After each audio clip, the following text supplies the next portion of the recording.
감사합니다. 식사 맛있게 하셨나요? 네, 좋아요. 그럼 이제 본격적으로 한번 믿음에 대한 이야기를 나눠서 나아갈 텐데 아까 말씀드렸던 것처럼 우리가 믿음이 있냐 없냐보다 더 중요한 게 뭐냐? 믿음의 내용, 뭘 믿고 있느냐가 중요하단 말이죠. 그래서 믿음에 대한 믿음의 내용에 대한 이야기를 하도록 하겠습니다. 우리가 믿는 내용은 한마디로 말하면 다른 게 아니라 복음입니다. 복음, 그죠? 복음. 복음이라고 하는 의미는 뭐 아실 거예요. 뭐 멸치볶음 뭐 이런 거 아니란 거 아시죠? 죄송해요. 복음이라고 하는 거는 쉽게 이야기하면 기쁜 소식입니다. 좋은 소식. 뭐 이거 좋은 소식. 그러니까 이거는 사실 따지고 보면 기독교에서만 이야기하는 내용이 아니에요. 그렇죠? 왜냐하면 좋은 소식 안 듣고 싶어 하는 사람이 어디 있겠어요? 다 자기가 원하고 바라는 소식들이 있겠죠. 사람들이 기쁜 소식이라고 말하는 좋은 소식, 이거는 기독교적 용어만이 아니라 모든 사람들이 다 바라고 원하는 내용입니다. 그런데 그럼 교회에서 이야기하는, 성경에서 이야기하는 복음은 뭐냐는 거죠. 그 얘기를 하려고 하는데 그걸 먼저 알려면요, 성경에서 내가 어떤 상태인지 정확하게 진단이 되고 진단에 대한 처방이 나왔을 때 그게 기쁜 소식이 됩니다. 그죠? 그러니까 이 진단이 되어지지 않은 상황에서 아무리 좋은 약을 갖다 줘도요, 안 먹어요. 근데 아픈데, 특히 열 날 때 해열제는 기쁜 소식입니다. 그렇죠? 근데 해열제가 열이 안 나는데 주면은 그래 고마워요, 언제든지 뭐 열 나면 먹을게요, 이렇게 보관하고 킵해 놓잖아요. 마치 복음이 우리가 진단은 안 된 채로 처방만 받아 놓으니까 예수님에 대한 이야기가 별로 감동이 안 되는 거예요. 만약 진짜 여러분이 필요한 줄 아셨더라면, 필요한지 스스로 알고 있었다면 여러분이 알아서 찾아오셨을 거 아니에요. 내가 막 찾아서 어떻게든 알려주세요 이렇게 매달렸을 거 아닙니까? 근데 우리는 정확하게 성경에서 진단이 안 된 채로 나에 대한 실상은 진단 안 하고 보통은 그 안 된 상태에서 예수 그리스도에 대한 이야기를 들으니 뭐가 고맙긴 한데 뭐 이렇게 감동적이긴 한데 뭘 더 하라 그러면 뭐 내가 해달라고 한 게 아닌데 굳이 지가 해주고는 뭐 이렇게 자꾸 뭘 이렇게 헌신하라 그러면 기분이 조금 뭔가가 좀 그렇단 말이에요. 근데 만약에 그래서 성경에서 내내 이야기했었던 게 뭐냐면요, 저와 여러분의 상태 진단이었어요. 이게 되면요, 병든 사람에게 알아야 의사가 쓸 데 있다. 그러니까 병든 사람에게 죄인을 위해서 오셨는데 내가 죄인인 게 도저히 안 찍히니까, 그래서 오늘부터 해서 오늘 저녁까지 해서 죄에 대한 이야기를 계속 이야기할 거예요. 내일 오전까지 죄, 그걸 통해서 하나님 예수 그리스도라는 게 왜 처방이 되어지는지에 대한 이야기를 하게 될 거란 말이에요. 그럼 먼저 우리가 믿는 믿음의 내용이 되는 복음에 대한 이야기를 할 텐데, 복음이 기쁜 소식이라 그랬죠. 말씀드렸던 것처럼 기쁜 소식이 여러분에게 기쁜 소식이 되려면 그게 나랑 상관이 있는 이야기여야 기뻐요. 맞죠? 자, 옆집 애가 복권이 당첨됐습니다. 기쁜 소식이죠. 너무 객관적으로 기쁜 소식 아닙니까? 근데 여러분들이 막 우와 이러면서 이렇게 돼야 안 돼요. 안 되죠. 왜? 나하고는 상관없는 이야기니까. 너무 좋은데, 너무 기쁜 소식인 건 맞는데 문제는 걔가 복권 당첨된 게 나에게 무슨 혜택이냐고요. 없잖아요. 그러니까 사실은 기쁜 소식이지만, 객관적 기쁜 소식이지만 나하고 상관없는 이야기면 기쁘지가 않다. 강 건너 불구경하듯이 얘기가 되는 거예요. 마찬가지로 만약 옆집 애가 서울대 들어갔어. 와, 너무 기쁜 소식이야. 좋은 직장에 취업했어. 와, 너무 기쁜 소식이야. 근데 걔가 들어간 거랑 나랑 무슨 상관이냐고. 이러니까 기쁜 소식이 안 된단 말이죠. 그럼 복음이, 성경에서 말한 복음이 예수 그리스도를 이야기하는데, 예수 그리스도가 진짜 나한테 기쁜 소식이 되려면 내가 이 복음과 관련이 있는, 즉 내게 이 복음이 필요한 존재라는 걸 먼저 알아야 된단 말이죠.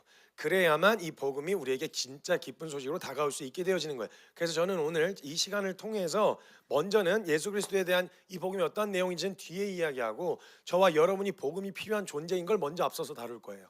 왜 이 복음을 주셨어야 했는지, 우리에게 뭐가 필요한지를 잘 아시는 하나님이 왜 지금 당장 내 앞에 문제인 뭐 돈의 문제든 건강의 문제를 이런 걸 해결해 주시겠다고 하지 않고 왜 예수를 보내셨는지, 주님 보실 때 내게 진짜 필요했던 게 무엇이었는지 그걸 먼저 점검하는 시간이 될 거예요. 그래서 제가 어쩔 수 없이 저와 여러분이 살아가는 인생 가운데 우리가 흔히 듣고 싶어하는 기쁜 소식들이 있거든요. 예수님 보고 하나님 보고 그걸 들어달라고 보통 하거든요. 그럼 하나님이 그걸 들어주셨을 때 저와 여러분의 인생 끝에 뭐가 남는지를 보면 될 거 아니에요.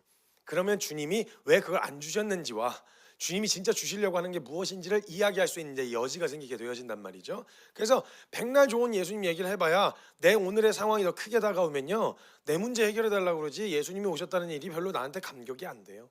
그래서 먼저는 예수님이, 그리고 하나님이 우리에게 내가 달라고 한 걸 그대로 주셨을 때, 내가 하나님으로 통해서 듣고 싶어하는 복음이 있잖아요. 기쁜 소식. 이걸 다 주셨을 때 우리 인생엔 뭐가 남을 것이며, 그거 남으면 괜찮겠는지 한번 보자는 거예요. 저와 여러분이 일단 대한민국이라는 나라에서 태어나잖아요. 태어나서 걸음마 뛰고 말 뛰면요, 그때부터는 싫든 좋든 상관없어요. 그냥 무한 경쟁에 던져져요. 그래서 경쟁해야 돼요. 난 안 할 건데요. 상관없어요. 이미 아라비아 숫자로 표기가 되면서 등급이 매겨져요. 돼지 1등급, 2등급 이렇게 매겨지는 것처럼 매겨질 수밖에 없어요. 그게 인생이에요. 그래서 사람들이 선호하는 사람이 있고 필요로 하는 사람들이 있단 말이죠. 그런 것들로 통해서 등급을 나눠가지고, 그래서 보통 그렇게 던져지는데, 그래서 걸음마 뛰고 말 뛰면요, 무한 경쟁에 던져져서 한 12년 정도를 죽어라 경쟁을 해야 됩니다. 경쟁을 해야 돼요. 그래서 같은 학년 동급생들이랑 같은 교과서를 보면서 같이 경쟁을 한단 말이죠. 근데 초등학교 시절에 6년회 정도 시간을 보내잖아요. 그때 초등학교에 가면 무조건 한 번쯤은 꼭 숙제를, 이런 숙제를 받아오실 거예요. 너의 장래희망이 무엇이냐? 너의 장래희망이 무엇이냐? 꿈이 뭐냐? 이런 걸 묻는단 말이죠. 저는요, 저의 장래희망은 선교사여야만 했어요. 저는 뭐 다른 걸 꼽을 여지가 없었고요. 저는 선교사여야만 했어요. 그래서 그런 이야기를 나왔을 때 막 다른 이야기를 했다 그러면 이제 저는 밥을 못 먹었어요. 저희 집안의 가장 큰 가문의 영광은 선교사 되는 거였거든요. 그래가지고 저희 집안이 이제 그런 분위기에서 살아가지고 한 번은 그때 제가, 지금도 그런데 군인에 대한 로망이 있어요. 군인. 그래서 이제 약간 특수부대 같은 있잖아요. 특전사 막 이렇게 해서 이렇게 이런 이제 특수부대에 대한 이런 어떤 로망이 있어가지고 되게 그 어렸을 때부터 그런 영화를 좋아하고 그런 걸 되게 좋아했었거든요. 근데 제가 한번 초등학교 5학년 때 이례적으로 매년 하길래 그냥 이제 장래희망이 뭐냐고 적혀 있어서 제가 거기다가 군인 이렇게 적었는데 글쎄 그게 졸업 앨범에 실린 거예요. 제 사진 밑에 김성교 장래희망 군인, 전 몰랐어요. 그걸 제대로 못 보고 그냥 이렇게 쓰라 그래서 쓴 건 줄 알았는데 그게 장래희망이 밑에 초등학교 때 장래희망의 그 졸업 앨범에 실린 거예요. 그래서 졸업 앨범에 제 장래희망의 군인이 적혀 있으면은 안 되는 걸 저도 알았죠. 어린 나이지만. 그래서 제가 그 졸업 앨범을 받아다가 어머니한테 전달 안 하고 숨겨놓고 있었어요. 그러다가 이제 가정통신문 같은 게 왔는데 졸업 앨범 받았으면 엄마 사인을 받아오라는 거예요. 그래서 일단 뭐 그냥 대충 사인해줘 이렇게 해서 어머님한테 내밀었는데, 난 졸업 앨범을 받은 기억이 없다. 졸업 앨범 어딨냐? 그거 주냐고 물었더니 달래요. 그래갖고 제가 이제 꺼내왔는데 어머니가 남의 자식 안 보죠. 자기 자식 보죠. 사진을 보면. 그래서 이제 제 아들내미를 이렇게 찾았는데 거기 김선교 밑에 장래희망 군인 이렇게 적혀 있는 거예요. 제가 그런 일이 나올 줄 알고 미리 도망가 있었는데 저희 어머니가 되게 어미하신 목소리로 성교야 잠깐 들어와라 이렇게 해서 부르셨어요. 제가 그 어머니 앞에 경외함으로 섰어요. 근데 저는 이미 저는 막내다 늦둥이거든요. 그래갖고 이제 막내다 늦둥이들은요 항상 이게 다른 거보다 이렇게 살아남는 잔머리가 빨라요. 벌써 들어가기 전에 뭘 질문할지 대충 예상이 되는 거예요. 저희 어머니가 저를 부르셨죠. 그리고 이제 앉아서 저 졸업 앨범을 이렇게 앞에다 보여주시더니 저를 보니 성규야 너 장래희망이 군인이야? 이렇게 물으시는 거예요. 살벌하게. 표정은 웃고 있으셨는데 살벌하게 그 문장이 무슨 의미인지 아니까 저는. 그래서 장래희망이 군인이야? 이렇게 물으셨어요. 근데 제가 여기서 만약 망설였다가는 제가 인정하는 꼴이 되잖아요. 그래서 이걸 빨리 제가 어떻게 처신을 해야 될지에 대해서 이미 생각을 하고 들어갔어요. 그래서 너 장래희망이 군인이야? 이렇게 물으시길래 0.5초도 망설이지 않고 네, 제 장래희망은 군인입니다. 이렇게 대답을 했어요. 그러니까 저희 어머니가 놀라셨죠. 그래서 제가 바로 이어서 말을 했어요. 하나님 나라의 군인. 그랬더니 저희 어머니 그것이 바로 선교사요. 네, 저는 운명입니다. 선교사입니다. 네, 그렇게 살아남았던 기억이 있어요. 보통 장래희망을 써와라 그러면 보통 초등학교 때 한번 생각해 보세요. 초등학교 때 내가 장래희망 써와라 그러면 뭘 써가는지 한번 앞절 한번 해볼까요? 자, 초등학교 때 장래희망 한번 생각해 보세요. 뭘 써가라 그러면 뭘 썼었지? 이렇게 한번 생각해 보세요. 초등학교 때 장래희망. 선생님, 맞아. 요리사, 간호사, 군인. 선교사가 되길 바래요. 하나님 나라의 군인. 여검사. 운동선수. 졸업 운전. 검사. 축구선수 무슨 동네 조기 축구에서 뛰는 거 말고 그죠? 했다면 국가대표 뭐 이런 거에 생각한 거 아니에요, 그죠? 선생님, 사회복지사. 파티셰? 빵 만드는 사람. 오케이. 빵 만들고 계시죠? 예. 목사님. 와, 어렸을 때 꿈이. 그렇군요. 저와 비슷한 운명이셨나 보군요. 장래희망 써가라 그러면요. 일단 초등학교 때 그 장래희망의 특징이 뭐냐면요. 현실적인 거 생각 안 하고 쓴다는 거예요. 될 수 있냐 없냐 이런 거 계산 안 하고 해요. 그래서 보통 한국 사회 안에서 선호되어지는 직종 있잖아요. 사자 들어가는 거. 검사, 판사, 변호사, 의사 뭐 이런 거. 물론 뭐 집사, 권사, 전도사 이런 거 말고 보통 우리가 선호하는 그런 사자 들어가는 게 있잖아요. 그리고 뭐 운동선수도 그렇고 운동선수도 하면 생각할 때 막 국가대표 정도 되는 그런 선수를 생각하면서 보통은 꿈을 꾼단 말이죠. 근데 재밌게도 이렇게 꿈을 꾸고 나서요. 한 중학교만 올라가도 꿈이 한 차례가 걸러져요. 그죠? 왜일까요? 현실을 보는 거죠. 현실을 보는 거예요. 근데 여러분 현실이 좋아하는 게 바뀔 수도 있고요. 그 다음에 내가 다른 걸 경험하게 되면서 이렇게 꿈이 바뀌기도 하는데요. 꿈이 바뀌어가는 과정을 보면요, 꿈이 더 점점 더 이상을 꿈꾸는 게 아니고 점점 이게 하향 곡선을 그리면서 현실에 맞춰지기 시작합니다. 내 상황, 내 상태, 내 수준, 나의 어떤 환경 여기에 맞춰서 꿈이 수정이 되기 시작한단 말이죠. 그래서 이제 이제 꿈이 이렇게 걸러지는데 여러분들이 보시기에도 초등학생들 보면 어리잖아요. 완전 애기잖아요. 예. 근데 걔네들도 현실을 보고 꿈을 바꿔요. 내 인생 내 맘대로 안 되는구나 뭐 이렇게 심오하게 얘기는 안 하지만 그 상황이 딱 되면 이렇게 꿈이 바뀌어가는 과정을 보면 그렇게 바뀌어간단 말이에요. 현실 때문인 거란 말이에요. 초등학생들이요, 남자애들, 초등학생들, 남자애들 다 똑같아요. 다 똑같아요. 머리 스타일이 일단 다 똑같아요. 걔네는 일단 항상 여름이든 겨울이든 상관없이 앞머리가 젖어 있어요. 그죠? 남자애들, 초등학생 남자애들. 그리고 걔네들이 이렇게 지 상반신만한 책가방에다가 지 하반신만한 실내화 가방 메고 이렇게 뛰어다닐 때 항상 포즈가 똑같아요. 이렇게 앞으로 쏟아지듯이 뛰죠. 이렇게. 왜냐면 이렇게 하면 뒤로 넘어가거든요. 애들이 가벼워갖고. 그러고 나서 막 문방구 앞에서 막 분식집 앞에서 땀 뻘뻘 흘리면서 막 한 입만 막 떡볶이 한 입만 이러면서 이러고 있는 애들 보면 우리가 보기에도 너무 어리잖아요. 근데 그런 아이들도요, 꿈이 바뀌어요. 현실 때문에.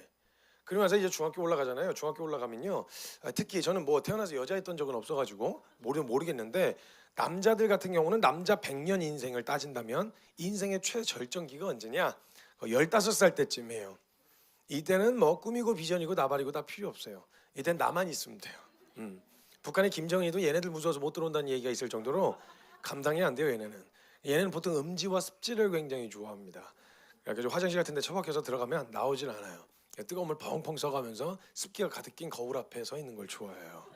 거의 한참 거기 서 있다가 그 습기가 낀 거울을 이렇게 팔꿈치로 끽 닦아내고 거기 비춰진 나를 보면 괜찮은 거예요. 이거 보면서 괜찮은데, 괜찮은데, 왜 여자친구 안 생기죠? 괜찮은데 막 이러면서 혼자 그래요. 그럼 막 이제 막 밖에서 엄마가 막 나와라, 나온다 막 이러면서 난리를 쳐도 소용없어요. 왜냐면 이땐 천상천하 유아 독존이에요. 말릴 수가 없어요. 이 폭풍 같은 시간을 지나가지고 고등학교 올라가잖아요. 고등학교 때 또 꿈이 한 차례가 걸러져요. 이때는 꿈을 좀 더 구체적으로 이제 보거든요. 예를 들면 예체능 쪽에 관심이 있었던 사람은요, 동네에선 내가 그림 제일 잘 그리고 동네에선 내가 축구 제일 잘했는데 동네에서 잘한다는 놈들만 모아놓고 같이 뛰어보니까 내가 평범하다는 걸 발견하게 되죠. 그리고 이제 한 번씩 선 시험을 보는데 시험 보면 이제 전국 석차 같은 게 나와요. 전국 석차 같은 거 나오면 이제 딱 보면 이제 확실히 딱 의사는 아니요, 장의사 뭐 이렇게 해가지고 바꾸게 되는 거죠. 꿈이 걸러지 현실적인 부분으로 꿈이 걸러지게 되어지는 거예요. 그리고 나서 요 12년 정도를 그렇게 같은 교과서로 해오다가요, 요 12년 끝에 마지막으로 바라보는 고지가 있어요. 요것만 넘어서면 뭔가 있을 것 같아. 요것만 넘어서면 뭔가 이렇게 내 꿈에 한 발자국 다가설 수 있을 것 같아. 그렇게 해서 이제 바라보는 마지노선이 이렇게 끝에 자락이 있는데 뭐냐면 대입 수능이에요. 여러분 대한민국의 수능은요 국가 행사예요. 국가 행사. 만약 여러분 근현대사에서 가장 중요한 날을 하나 꼽으라 그러면 저는 그 광복절 꼽을 것 같거든요. 되게 중요한 날이잖아요. 근데요, 광복절도요 9시 메인 뉴스 있잖아요. 메인 뉴스가 9시잖아요. 9시 메인 뉴스에서도 디데이 안 매기거든요. 근데 수능 날은 디데이를 매겨요. 9시 메인 뉴스에서. 그래갖고 이제 그 아나운서들이 와가지고 이제 A4 용지 이렇게 놓고 이렇게 탁탁 괜히 정리하는 척하면서 탁탁탁 이렇게 하잖아요. 그다음에 막 두런두런 얘기하면서 이제 오늘 저녁에 뭐 먹었어? 막 뭐 먹을래? 이제 막 이래서 얘기 나누다가 카메라가 롤이 바바바바바바 옛날 노래긴 한데 바바바바 하면서 샷이 딱 들어가잖아요. 그럼 갑자기 탁탁 하다가 정면을 딱 보면서 수능날이 며칠 앞으로 다가왔습니다. 이렇게 해서 오프닝 멘트를 열 만큼요 수능날은 대단한 날이에요. 여러분 예수님도 이루지 못하셨던 그 모든 종교에 대해 통합이 일어나는 날이 그게 수능날입니다. 모든 종교가 다 한 가지의 기도 제목으로 같이 기도를 해요. 대상만 다르고 기도 제목은 똑같아요. 그래서 이제 기도를 하고 이제 수험생들을 위해서 이 빡시게 기도한단 말입니다. 근데 기도를 하는데 여러분 우리는 개신교니까 교회에서 수능날 되면은 뭐 특별 새벽 기도회니 뭐니 기도회 많죠. 기도회를 해가지고 이제 모여가지고 기도회를 하는데 수험생을 자녀로 둔 부모님들이 자기 자녀들을 위해서 기도할 때 혹시 이렇게 기도하시는 분 본 적 있으세요? 하나님, 우리 아들이 혹은 우리 딸이 딱 시험 공부한 만큼만 성적이 나오게 해주십시오. 이거 되게 정직한 기도 아닙니까? 그죠? 유종의 미를 거두게 달라는 이렇게 기도하시는 분 본 적 있으세요? 저는 못 봤어요. 보통 거기서 나서 기도회를 만들어 놓은 이유가 뭐예요? 원하는 거 구하려고 기도회를 만든 거잖아요. 그러니까 기도할 때 보통 이렇게 기도하세요. 주여 눈을 여소서. 보이지 않던 것들이 보이게 하여 주시고, 주여 귀를 여소서. 들리지 않던 것들이 들리게 하여 주시옵소서. 찍어도 맞게 하시고 조라도 붙게 하옵소서. 이러면서 막 거의 막 예수님한테 막 자기가 원하는 거 받아내야 되니까. 왜냐면 그러려고 믿었잖아. 그러려고 투자했고. 갖고 이제 막 매달리는 거야. 막 협박돼요. 막 안 들어주면 막 수염 뭐 거의 다 잡아뜯을 기세로 내놔. 내가 원하는 거 내놓으라고. 그리고 막 협박돼요. 안 들어줘. 나 절로 가. 우리 집 저 가까워. 요 밑에 천보사 있는 거 아시죠? 나 절로 가. 막 이러면서 막 그냥 협박을 한단 말이죠. 그래서 막 죽어라 기도를 하면서 간절히 기도를 해요. 보통 하는 우리 인간이 가지고 있는 샤머니즘, 보통 많은 토속 종교들이 그렇지만요, 그 종교의 그 기반 안에는 어떤 관계가, 신과 인간의 관계가 어떻게 형성이 되었냐면 어떤 절대적인 존재인 신이 있어요. 이 신이라는 존재와 인간 간의 관계는요, 인간이 신이 원하는 것을 해주면 신은 인간이 원하는 것으로 보답을 해줘야 돼요. give and take예요. 그래서 가는 게 있으면 당연히 오는 게 있어야 되겠죠. 근데 만약에 많이 갔는데 내가 기대한 바가 많이 오지 않으면 당연히 믿는 대상에 대한 신뢰가 깨지게 되어지겠죠. 그러니까 모종의 계약 관계로 설정이 되어 있어요. 신과 인간 간의 관계. 그러니까 신이 원하는 거 뭐야? 종교 생활. 그러니까 교회 열심히 다니고 사회 열심히 하고 11조 열심히 해. 헌금 많이 하고 그다음에 목사님 말씀 잘 듣고 뭐 이렇게 하는 종교 생활. 신이 원하는 종교 생활을 해준단 말이죠. 그 종교 생활의 목적이 뭐예요? 내가 원하는 복음, 내가 원하는 기쁜 소식, 이걸 받기 위한 종교 생활이란 말이에요. 근데 내가 지금 처해 있는 상황과 여러 가지 문제가 있는데 이걸 해결 안 해줘서 신이, 그럼 신을 갈아치워야죠. 여기는 신이 누가 들어와도 상관없는 거예요. 잘 들어주면 장땡이에요. 잘 들어주면. 여기가 하나님일 수도, 이런 식으로 만약 관계가 설정되어 있으면 여기 하나님이어도 되고요. 여러분 생각해 보세요. 여러분 만약 100% 절에 가서 거기서 소원 성취 문제 해결 그 기와장 사가지고 이거 쓰잖아요. 어떻게 하시죠? 어떻게 하시? 딱 걸렸어 지금. 내가 이거 잡아내려고 했는데 딱 걸려졌어. 기와장에다 하얀 페인트로 쓰신 거 있잖아요. 뭔가 지금 갔다 왔어 지금. 누구야? 만약 그거 100% 이루어진다 그러면요. 만약에 진짜 불교에서 만약에 뭔가를 쓰고 진짜로 한다면 100% 이루어져요. 내가 하는 대로, 기도한 대로 100% 이루어진다. 물론 그게 살아있다는 증거처럼 보여서 그럴 수도 있겠지만 만약에 100% 이루어진다 그럼 여기 누가 들어가도 상관없는 거죠. 왜냐면 이걸 내가 듣고 싶어하는 복음을 듣기 위해서 신앙생활, 종교생활을 했던 거니까 대상만 바뀌면 전혀 문제가 안 되는 거예요. 그러니까 보통은 이런 관계로 설정이 되어 있기 때문에 기도를 할 때도요, 열심히 정성을 다해서 무슨 선한단 나무 밑에서 물 떠다 놓고 비는 것처럼 그렇게 해서 빌면서 기도하면 신은 내가 원하는 것으로 보답을, 정성을 다하면 보답이 온다. 이런 하늘을 감동시키는 약간 이런 스토리들이 많잖아요. 그런 게 짬뽕이 돼 있어서 보통 하나님도 그렇게 인식하는 경우가 많아요. 근데 하나님은 과연 그런 관계를 원하셨던 걸까? 그건 뒤에 이제 계속 이야기를 하긴 할 텐데 어찌됐건 이런 걸 듣고 싶어 하기 때문에요. 기도를 할 때 그냥 뭐 정직하게 이렇게 막 그렇게 기도 안 해요. 이제 기도를 막 빡시게 하는 거죠. 그래갖고 막 협박도 해가면서 이제 합니다. 수험생들이 이제 시험 기간이 이제 다가왔어요. 이제 수능 날이 다가왔어요. 수능 날 아침이 밝았습니다. 그럼요, 그때는요 대한민국이 얼마나 난리냐면요, 그 도로를 비워놓느라고 출근도 안 시켜요. 이런 나라가 없어요. 출근도 안 시켜요. 그리고요 오직 도로에 있는 사람들은 택시 기사분들이나 아니면 이제 이제 배달하시는 분들이나 혹시나 늦는 애들 있을까봐 항시 대기를 하고 계세요. 그래가지고 이제 그날 당일이 딱 되면 그날 왜 그런지 모르겠는데 유독 추워요 그날. 그래갖고 이제 애들이 비장한 표정으로 이제 입김 퍽퍽 나오면서 이제 자기 학교 찾아서 이제 갑니다. 근데 1년 동안 그렇게 열심히 준비해 놓고요, 그 매년마다 늦는 애들이 꼭 한 명씩 있어요. 한두 명씩, 그죠? 근데 걔네들은 또 티가 나요. 지금 나오면 안 되는 시간인데 나와가지고 머리 이렇게 떠가 까치 입혀가지고 얼굴 팅팅 부어갖고 어떻게 막 이러고 있잖아요. 그러고 서 있으면요 우리 택시 기사분들과 우리 택배하시는 분들이 이제 기사도 정신이 발동하세요. 그래가지고 그냥 막 깨 하고 돌려와가지고 그래서 이제 일단 타라고 일단 태워요. 태운 다음에 타서 출발하면서 물어요. 어느 학교야? 이러면 이제 그때부터 이제 레이싱을 시작하시는 거예요. 그래서 그 시간대 되면요 자동차들이 이제 도로 한복판에서 레이싱을 해요. 그래갖고 늦은 수험생을 태운 차들은 구분이 가요. 저쪽에서부터 도로 자체가 막 그래요. 이때는 얼마나 대한민국이 난리냐면요 법 체계가 다 바뀌어요. 늦은 수험생에게 빨간 불은 가도 된다는 거예요. 노란 불은 어서 가라는 거예요. 바람 들면 냈다 그냥 생각도 하지 말고 달리라는 거예요. 그래서 법 체계가 바뀌어 난리예요 난리 진짜. 근데 이제 뭐 그 법은 이제 수험생에게만 혜택이 주어지는 건데 그 이제 다른 사람들은 신호 잘 지켜야죠. 너 어떤 차가 신호 위반을 했네. 경찰이 잡았어요. 잡아가지고 면허증 주세요. 그랬더니 그때 프리로 패스할 수 있는 게 있어요. 뒤에 수험생 태웠다 이러잖아요. 그럼 갑자기 법이 다시 바뀌어가지고요. 딱지를 끊던 경찰이 사위를 호위해줘요. 그랬더니 막 뼈뼈뼈 하더니 막 길트라 그래갖고 모세의 기적 막 일어나고 막 홍해 갈라지듯이 그죠. 이렇게 해갖고 이제 시험장에 데려다 줘요. 데려다 줘가지고 거기다 딱 떨궈주고 들어가면 거기 또 우리 후배님들이 그 추운 날 응원한다고 또 나와 계시잖아요. 그래가지고 막 이제 피켓 들면서 합격 기원한다고 연 먹으라가 연 나눠주고 그러잖아요. 채석 붙으라고. 그래가지고 이제 들어가가지고 교문이 꿍 하고 닫히잖아요. 재밌는 광경이 벌어져요. 거기에 모든 종교가 다 달라붙어 있어요. 다 달라붙어가지고 각자 자기 신에게 간절히 기도를 하는 거예요. 근데 더 웃긴 게 뭐냐면 개신교하고 무교만 뭐 손에 잡을 게 없어요. 천주교는 십자가 목걸이 있잖아요. 불교는 염주가 있고요. 그래서 막 긴장되니까 막 손에다 꼼지락꼼지락 하고 싶은데 잡을 게 없잖아요. 그래서 가만 보잖아요. 교문을 있는 대로 붙잡고 계시는 분들 보면 개신교 아니면 무교예요. 그래서 무교도 어디 교회 다니세요? 저도 막 믿고 싶어요. 없던 신앙심이 생긴다니까요. 절박해지면.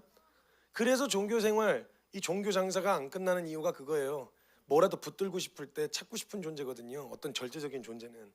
그러니까 각자 자기 신에게 막 기도하는데요. 대한민국 얼마나 난린 줄 아세요? 그 영어 듣기 평가할 때는 비행기도 이륙 안 시키는 거 아세요?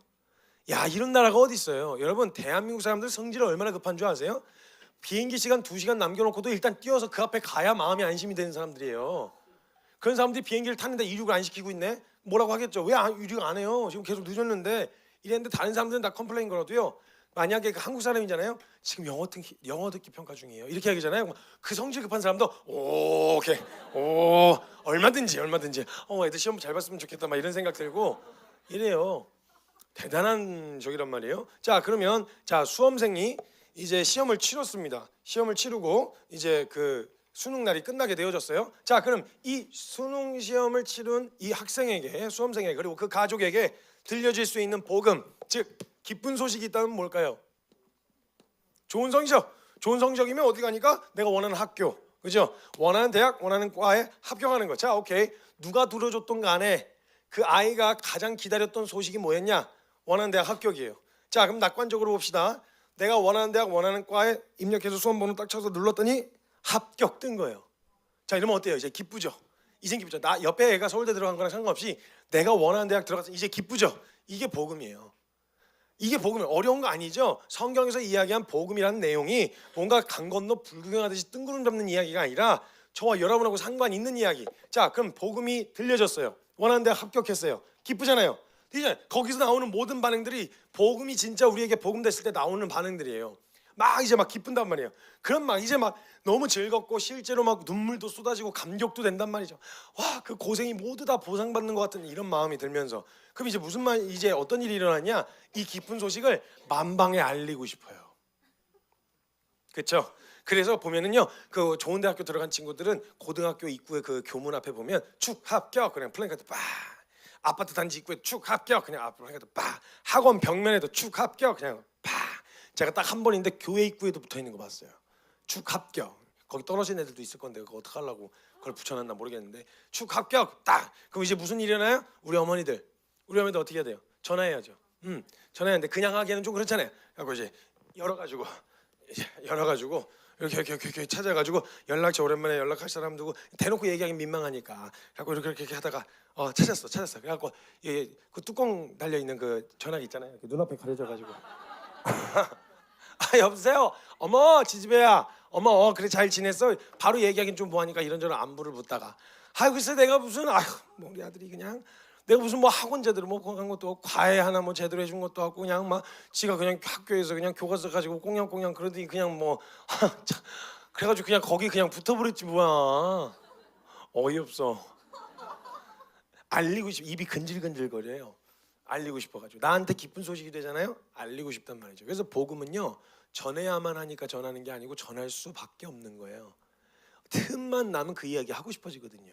이게 복음이에요. 그러니까 저와 여러분이 뭐만 제대로 되면 이 복음이 우리에게 진짜 복음 될 수 있냐? 진단만 되면 돼요. 진단만. 그래서 제가 뒤에 이후의 시간에 죄에 대한 이야기를 할 거예요. 그게 있으면 이게 결론 내려지니까 내가 필요하다고 여겨졌던 게 인정이 됐고 그게 들려지니까 나한테 복음이 됐단 말이에요. 똑같은 원리예요. 똑같은 원리. 내가 복음이 필요한 존재인 걸 깨달아 알으면 그 다음에 이야기해 주신 처방 예수 그리스도에 대한 이야기가 기쁜 소식으로 다가오기 시작한다고요.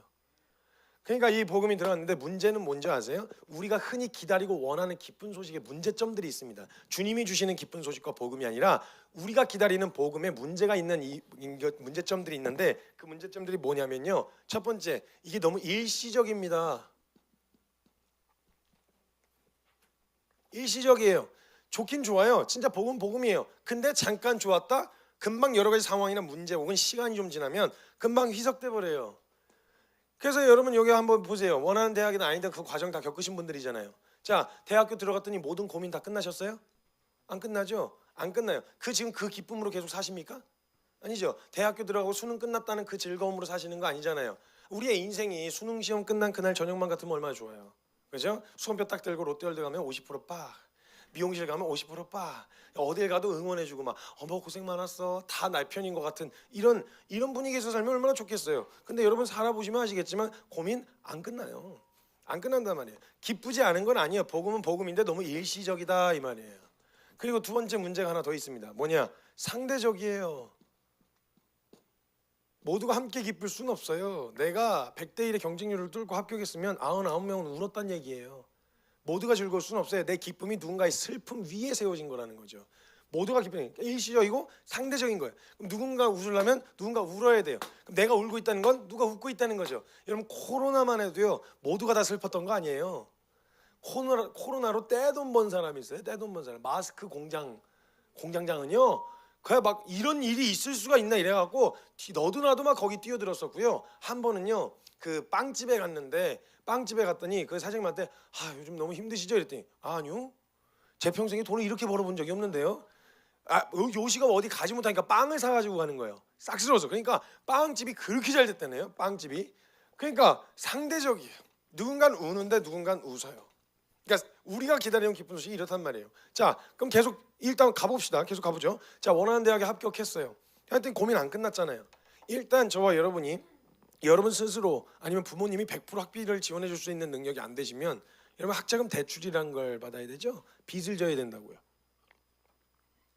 그거 취업해서 한참 갚아야 돼요. 이자가 거의 없다고 하더라도 갚긴 갚아야 되니까. 그래서 쓸 때는 잠깐이었는데 그거 갚으려니까 시간 꽤 오래 걸리죠. 안 된단 말이에요. 그게 쉽게 안 갚아져요. 부모님이 100% 지원해 줄 수 있는 게 아니면 만약에 빚을 져야 돼요. 그거 싫다. 그럼 이제 부모님 등골 뽑아 먹어야 돼요. 쭉 뽑아가지고 사고를 우려가지고 한 사발씩 들이켜야 그래야 한 학기 다녀요. 한두 푼이 아니잖아요. 그것도 싫다. 그럼 여러분들이 아르바이트 하셔서 돈 모으셔가지고 하셔야 되는데 제가 세 번째 케이스였거든요.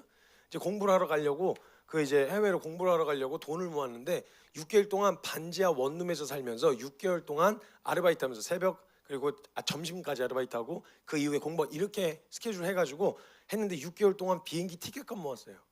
안 모이더라고요 돈이. 저 때 시급 5,000원일 때였거든요. 돈이 안 모여요. 그러니까 월세 내고 공과금 떼고 식비 하루에 밥 한 끼 먹었어요. 된장찌개나 이런 거 하나 끓여가지고 2, 3일씩 햇반이랑 해가지고 이빠이 해가지고 한 끼만 딱 먹고 그다음부터 웬만하면 뭐 사 먹지도 않고 한 끼만 먹고 버텼거든요. 근데 공과금 나가야 되지, 차비 나가지, 그다음에 학원 다니니까 학원비 나가지, 그다음에 이제 저기 하고 월세 나가지. 뭐 이런 거 나오고 나니까 남는 게 없는 거. 그걸 악착같이 모았는데도 비행기 티켓값 모았어요. 안 모여요 잘. 남의 주머니에서 돈을 합법적으로 꺼내오는 게 그렇게 쉬운 일이 아니라는 걸 이제 살아보시면 아시잖아요.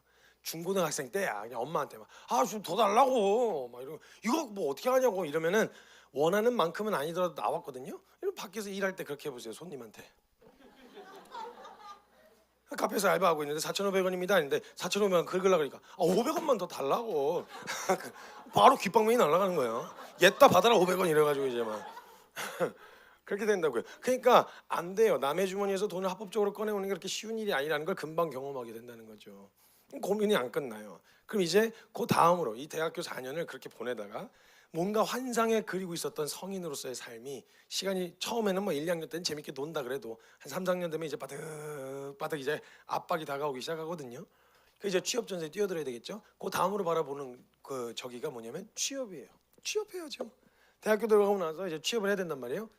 낙관적으로 봅시다. 기쁜 소식을 들려드릴게요. 대학교 졸업하자마자 내가 원하는 직장에 딱 하고 합격을 붙은 거예요. 문자 최종 합격하셨습니다. 기뻐요, 안 기뻐요? 기쁘죠? 이게 복음이라고요. 이게 복음이라고요. 어렵지 않아요. 그럼 또 무슨 일을 하나요? 좋은 직장에 들어가면 이제 또 그 대학교 정문에 플랜카드 축 합격, 딱. 응? 학원 벽면에 이제 축 합격, 빡. 우리 어머니 4년 만에 다시 전화를 해갖고 어머 지지배야 4년 만이다 지지배야. 그때 만나기로 해놓고 못 만났어 지지배야. 그래 잘 지냈어. 아유 글쎄 나는 뭐 대학교 가서 술 좀 먹고 그냥 장난치고 그런 줄 알았더니 얘 그냥 거기 그냥 회사 거기 붙어버렸지 뭐야.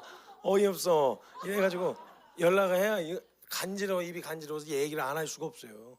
이게 복음이라고요. 근데 문제는 그 복음도 기쁘긴 기뻐. 근데 또 일시적이야. 또 상대적. 근데요 이 정도 되면요 인생에 이렇게 뭔가 다이나믹하게 뭔가 큰 성취를 경험하기가 쉽지 않아요. 그 이후부터는 일상이 반복되거든요. 그래서 사람들은 그 이후에는 이렇게 좀 짜잘짜잘한 즐거움 있죠. 짜잘짜잘 일상이 반복되고 패턴이 반복되어지니까 지루하고 따분하니까 그 중간중간마다 누릴 수 있는 복음, 아주 작지만 소소하지만 잠깐씩 누릴 수 있는 그런 복음을 기다리면서 산단 말이죠. 직장인들이 살면서. 그래서 이제 보통은 보면요 직장인들이 진짜 이렇게 간절히 기다리는 날이 있어요. 그게 뭐냐면 월요일부터 금요일까지 직장에서 해보시면 아시겠지만 직장 들어가셨더니 또 모든 고민이 다 끝나요? 안 끝나잖아요. 직장은 내가 선택할 수 있는데 그놈의 빌어먹을 상사는 내가 못 고르거든요. 고를 수가 없잖아요. 그러면 이제 그 못 고르는 그 상사가 또 계속 괴롭히는 거지. 또 월요일부터 금요일까지 그냥 내내 갈구고 하고 월요일부터 금요일까지 뭐 조금 집에 일찍 가려고 그러면 부장님 안 가셨는데 먼저 가려고 그래 가 막 이렇게 하면서 압박을 주고 뭐 요즘에는 그래도 많이 좋아졌다지만 회식하러 간다 그러고 그러면 회식하러 갔는데 또 우린 크리스찬이잖아요. 술 안 먹어요. 막 이렇게 하면은 또 어디서 주워들은 거 있어갖고 부장님이 오셔가지고 야 예수님도 포도주 드셨다고 괜찮다고 이러면서 막 먹으라고 또 막 이러니까 얼마나 피곤해요. 월요일부터 금요일까지 죽으라 일을 해요. 평범하게 이렇게 회사 생활을 한다면 뭐 날짜는 좀 다를 수 있겠지만 월요일부터 금요일까지 죽으라 일을 한 다음에 그 다음에 이제 왜 이렇게 죽으라 일을 해요? 뭐 하려고? 이틀 놀라고 토일 그죠? 토일 이틀 놀라고 이제 그 죽으라 일을 한단 말이에요. 근데 문제는 저와 여러분이 크리스찬이라는 게 문제예요. 우린 토일 어디 가요? 교회 가요. 교회. 여러분 지금 발을 깊이 들여놓기 전에 미리 말씀드립니다. 여러분 만약 좀만 열심히 있잖아요. 그럼 막 이제 막 토요일도 올라 그래요. 주일날만 오는 게 아니라. 그 조금 더 열심히 있잖아요. 금요일 저녁에도 나오래. 좀만 더 열심히 있잖아요. 수요일 저녁에도 나오래. 그러다 이제 더 이상 조직에 깊이 발을 들여갖고 빼놓을 수 없잖아요. 그럼 이제 새벽에도 나오래. 일주일 내내 나오라는겨. 갖고 이제 그거를 시킨단 말이에요. 그래서 여러분 진짜 조심하셔야 되는 게 뭐냐면 교회가 되게 허술한 조직 같잖아요. 아니에요. 교회 조직 시스템이 어떻게 구성되어 있냐면 개미지옥 시스템이에요. 그러니까 처음에 이렇게 들어갈 때는 이렇게 슥슥 들어가서 이렇게 슬슬슬 들어가지거든요. 나올라 그러면 푹 빠져요 발이.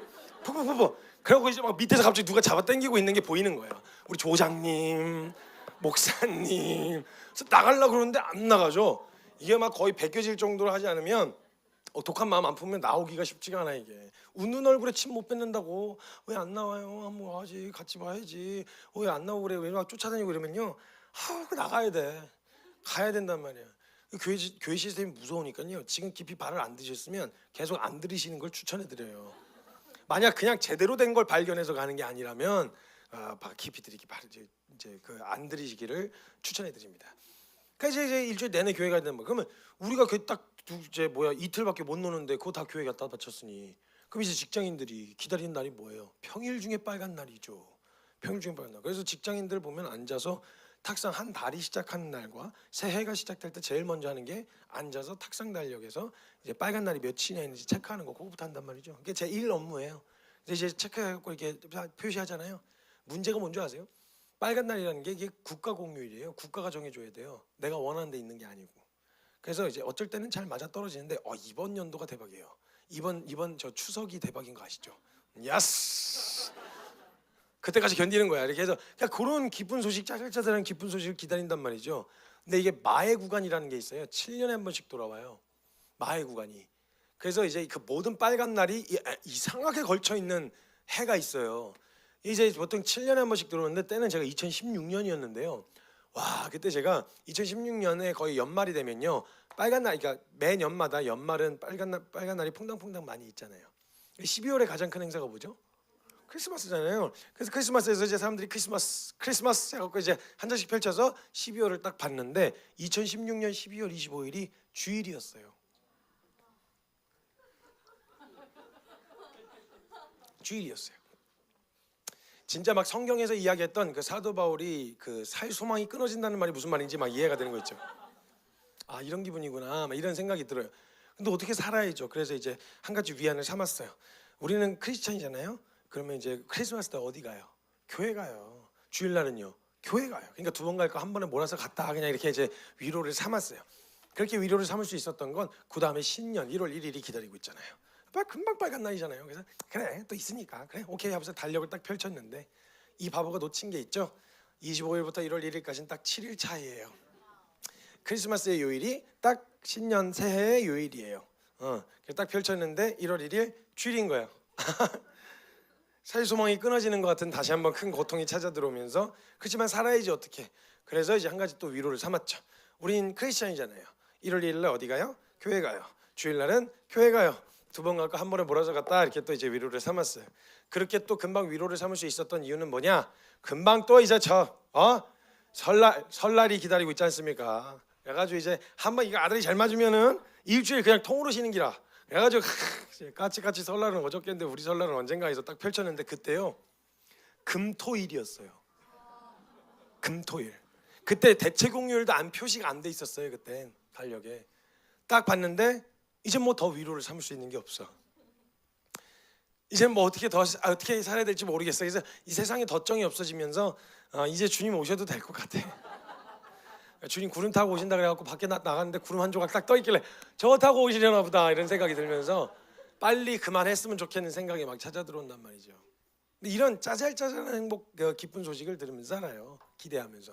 그리고 이제 그 직장인들이 한 달 중에 또 가장 기다리는 기쁜 소식이 있죠. 월급날이죠. 근데 여러분 경험해 보셨죠? 월급이 스쳐가요. 잠깐도 내 곁에 머무르지가 않아요.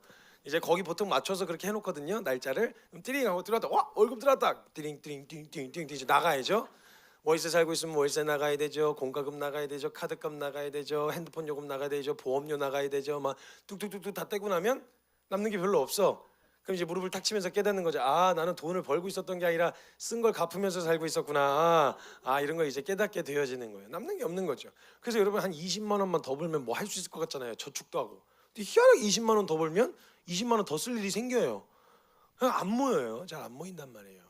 그리고 이렇게 직장인들이 살아가는데요, 사람들이요 어느 정도 이제 더 이상 뭔가를 추구할 어떤 무엇인가가 없다 보면요, 그 눈앞에 보이는 내게 지금 현재를 살아가게 하는 동기부여가 거창하고 대단한 게 아니어도 돼요. 먹고 살아야지, 이 정도만 돼도요, 사람들은 그 마음에 원하면 할 수 있는, 대단하고 거창한 게 아니더라도 원하기만 하면요, 상황 탓, 환경 탓 이런 거 안 해요.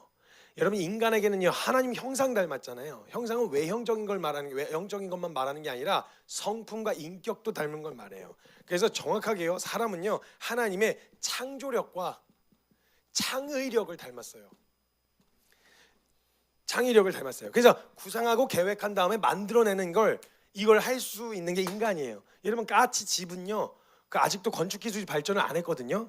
근데 인간의 사는 건물의 건축 기술은 계속 발전하죠. 기술 계속 발전하고, 이 욕심과 탐욕으로 정욕에다가 쓰려고 하니까 망가지고 깨지고 이러는데, 하나님의 형상을 기가 막히게 닮아서 계획하고 기획하고 그걸 만들어내는 능력이 있습니다.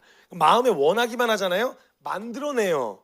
없어요, 안 해요, 못해, 이런 거 안 하고요, 어떻게든 만들어내는 에너지가 충만합니다. 그래서 어느 정도의 동기부여만 되면요, 인간은 상황 탓, 환경 탓 이런 거 안 해요. 상황 탓, 환경 탓하는 건 하고 싶은 마음이 없다는 말이에요. 그래서 여러분, 하려고 하면 사람은 방법 찾고요, 안 하려고 하면 변명거리부터 찾아요.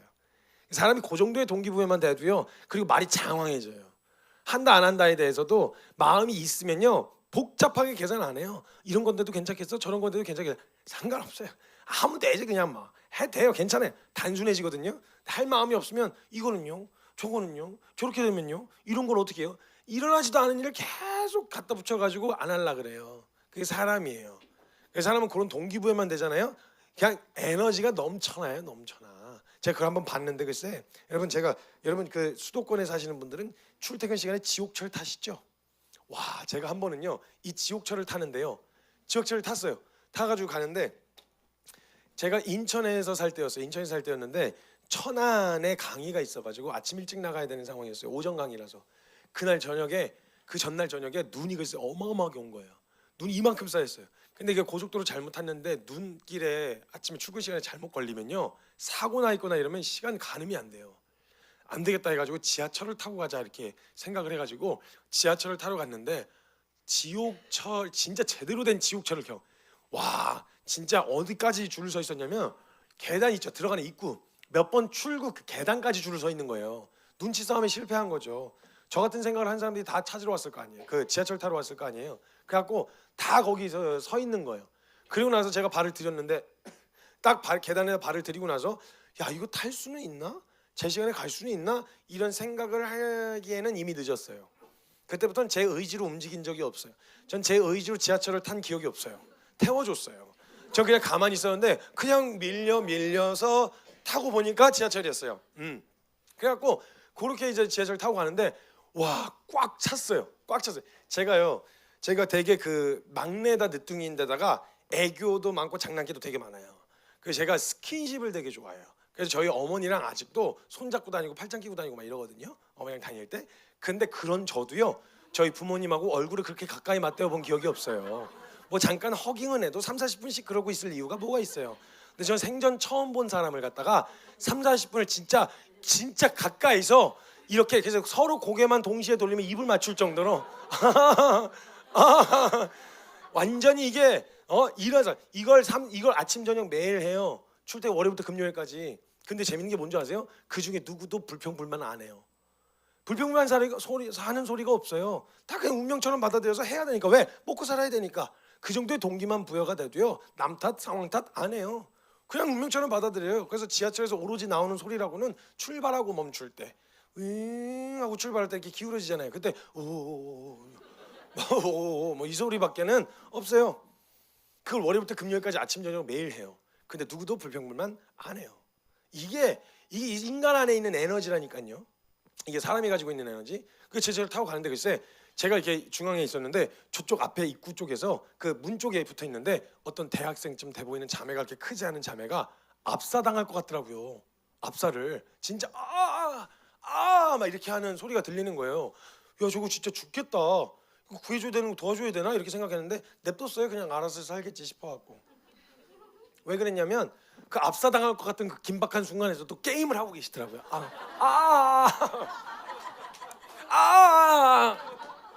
그거 대단한 것도 아니야. 그냥 그림 3개 맞춰갖고 터트리는 거, 그거 하고 있었어. 아니, 그 정도면 뭐 살아남겠다 싶었어요. 여러분, 만약에 여러분한테 거기서 성경을 읽으라 그러면 읽겠어요? 안 읽지. 여기서 어떻게 읽어요? 꼼짝을 못 하는데. 근데 게임 하고 싶잖아요. 그러면 그 상황에서 꼼짝달싹도 못한 상황에서 팔 이렇게 빼가지고 이러면서 게임을 하시더라고요. 마음에 원하면요, 상황 만들어내서라도 하는 게 인간이에요. 그래서 성경에서도 신명기 30장에 뭐라고 적어놓으셨냐면, 야, 율법이 어려워서 못 지킨다고? 거짓말하지 말어. 율법이 저 하늘 끝에 있고 저 바다 끝에 있어갖고 너무 멀리 있어서 제가 지키기가 어렵습니다. 거짓말하지 말어. 네 마음에 가까이 있다. 마음만 있으면 얼마든지 할 수 있다. 이 얘기. 차라리 마음이 없다 그래라 그냥. 그럼 정직하게 인정하면 진단이라도 되잖아요. 근데 마음이 있는 것처럼 얘기를 해놓고 어려워요, 힘들어요 이런 걸로 뒤집어 씌워놓으니까 난 진짜 어려워서 안 되는 것 같잖아요. 꼭 진짜 안 되는 건 줄 알잖아요, 사람들이. 그러니까 내가 하기 싫어서라고 그러면 차라리 하고 싶은 사람들은 할 수 있다는 소망감이 생기는데, 죄다 싫어서 안 하는 걸 못하는 거라고 얘기를 해놓으면, 왜냐면 자기가 못하는 게 되니까, 누군가 해내면 자기가 못하는 게 되잖아요. 그러니까 그렇게 뒤집어 씌워놓고 안 된다 그러면 사람들이 전부 다 안 되는구나 뭐 이렇게 생각할 거 아니에요. 그러면 안 된다고요. 그래서 성경에서도 딱 집어낸 거예요. 마음이 있으면 얼마든지 할 수 있다. 차라리 마음이 없다 그래라, 이렇게 얘기를 하신단 말이에요. 그 지하철 타고 아침 저녁을 매일 같이 한단 말이죠. 이거를 안 끝나요? 고민이 안 끝나요. 절대 안 끝나요. 그래서 지하철을 타고 가는데 그 이제 지하철은 저희가 원하는 데서만 쓰는 게 아니잖아요. 모든 정류장에서 서야 되잖아요. 근데 진짜 지하철이 맥시멈이었어요. 꽉 찼어요. 어느 상태였냐면 누군가 더 타면 누군가 죽어요. 그 정도로 꽉 찼었어요.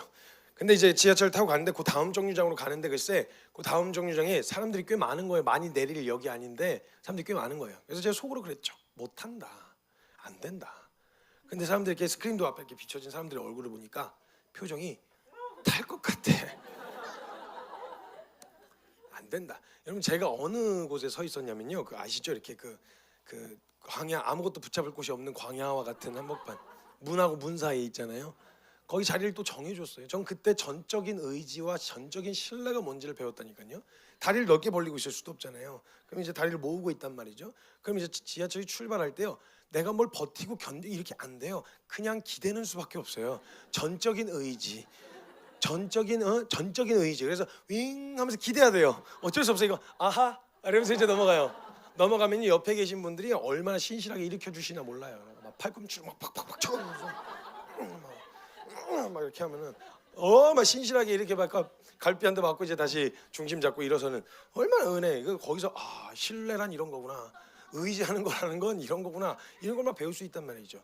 근데 어찌됐건 이제 그 지하철 타고 이제 가는데 그 문하고 문 사이에 이렇게 서 있으니까 이제 사람들이 보이잖아요. 와 근데 멈췄어요.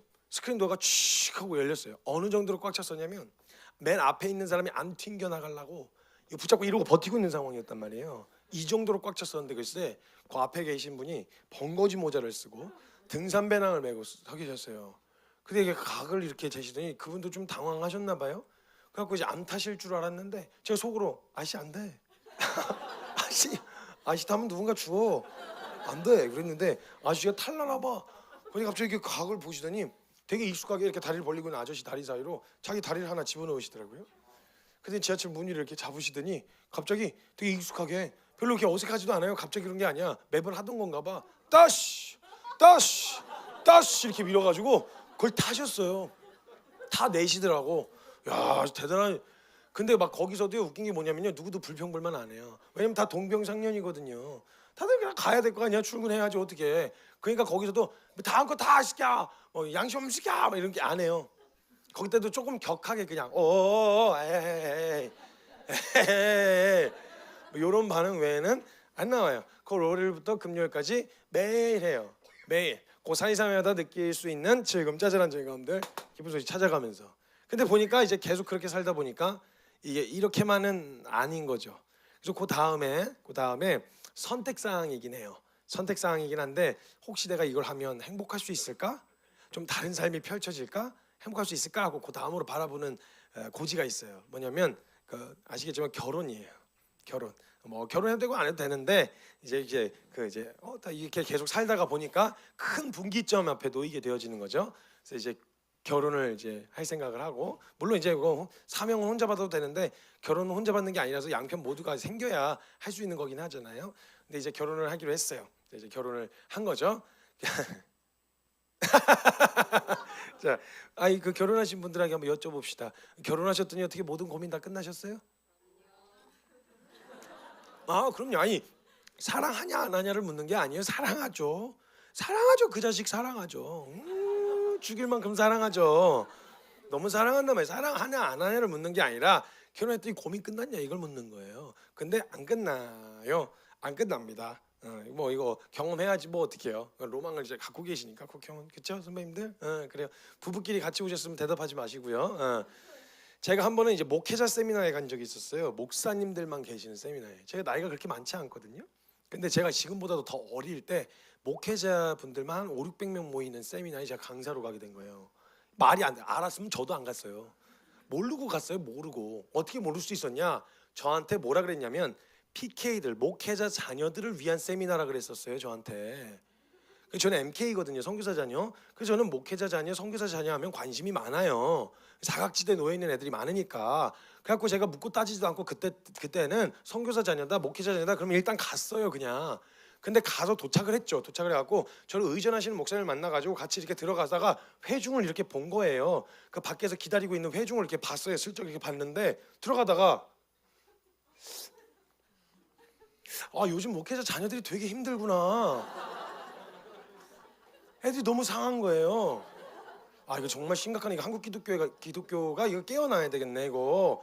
목회자 자녀들이 이렇게 방치하고 이렇게 다 망가졌어. 애들이 막 머리 다 벗겨지고 막 애들이 얼굴 막 이렇게 다 흘러내려가지고 야씨 이거 안 될 것 같은데 이거 어떡하지? 그래서 근데 봐도 아무리 너무 해도 너무 과한 거예요. 그래갖고 지금 목사님한테 제가 가서 너무 당황해가지고 다른 층에서 진행하냐니까 아니래 여기가 맞대. 그래서 제가 물었죠. 저 목회자 자녀 세미나라서 왔는데요. 그랬더니 목회자 자녀 세미나래요. 1세대 목회자 자녀는 아닐 거 아니에요. 제가 지금 만난 사람들이 1세대 그 저기 목회자 자녀들 그 세미나는 아니었을 거 아니에요. 그랬더니 그 내용을 이렇게 분명히 저희가 써놨는데 제가 잘 못 본 거죠. 거기에 목회자 자녀들을 위해서 이렇게 여러 가지 그 렉처가 있었는데 강의 이게 그 커리큘럼이 있었는데 그 중에 제가 맡은 파트가 뭐였냐면 목회자 자녀들을 위해서 목회자가 어떻게 될지에 대한 세미나였던 거예요. 근데 제가 이제 선교사 자녀인데 제가 활발하게 사역을 하고 있으니까 어떻게 그렇게 됐는지에 대한 이야기를 어떤 교육을 받았고 자녀들 입장에서 좀 들어보자 뭐 이런 아주 참신한 아이디어를 누가 내셔가지고 그렇게 진행된 건 너무 고마운데 그게 왜 나냐고. 도망갈 수도 없고 어떻게 이걸. 그래가지고 일단 끌려 들어갔어요. 끌려 들어가고 이렇게 갔는데 목사님들끼리 모이면 의전 또 얼마나 중요합니까? 의전. 여러분 그 분위기가 어떤 원래 분위기냐면요. 거기에 웬만한 목사님들 오시지도 못할 뿐더러 유명하시거나 아니면 원로 목사님급 돼야 오실 수 있는 분위기예요. 그러니까 얼마나 차분하겠어요. 순서 하나부터 열까지 다 있고 차분한 분위기예요. 그리고 거기는 설교할 때 스타일이 뭘 이렇게 지금 저는 프로노와 다니지 않으면 설교를 못 해요.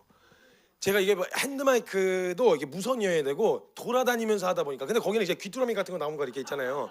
이렇게 돼 있는 거 여기 안에서만 해야 되니까 제가 이거를 어떻게 할 수가 없는 거예요. 그런 상황 얼마나 저를 손발을 다 묶어놨어요. 그러니까 근데다가 분위기가 원래 그 목사님들이 오시면 보통은 그런 스타일 있잖아요. 설교 스타일 그 원로 목사님들 이렇게 마이크 퍽퍽 터진 스타일 아시죠?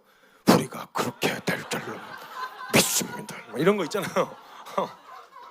이런 분위기인데 저 같은 걸 불러놨으니 제가 어떻게 하겠어요? 그것도 보통은 여기다 앉혀놓으면 얼마나 좋아요. 진행하기 전까지 정면을 안 보고 서로 마주가 피차에 부담스러운데 안 보면 얼마나 좋냐고. 앞에다 앉혀놔 또 앞에다 앉혀놨는데 여러분 그 앉으라고 만들어 놓은 의자가 아닌 거 아시죠? 그거 앉으라고 만들어 놓은 의자가 아니에요. 그게 등받이가 천장까지 가 있어. 그 의자 뭔지 아시죠? 예배당 앞에 있는 그 목사님들 아니에요. 무슨 왕자의 게임에서 나오는 그런 막 천장까지 가 있는 앉으래 거기. 그래서 앉았어요. 거의 끝에 머리에 걸쳐가지고 배는 아프고 막 죽어가고 막 이거 어떻게 해야 되나 해갖고 그러고 앉아 있었거든요.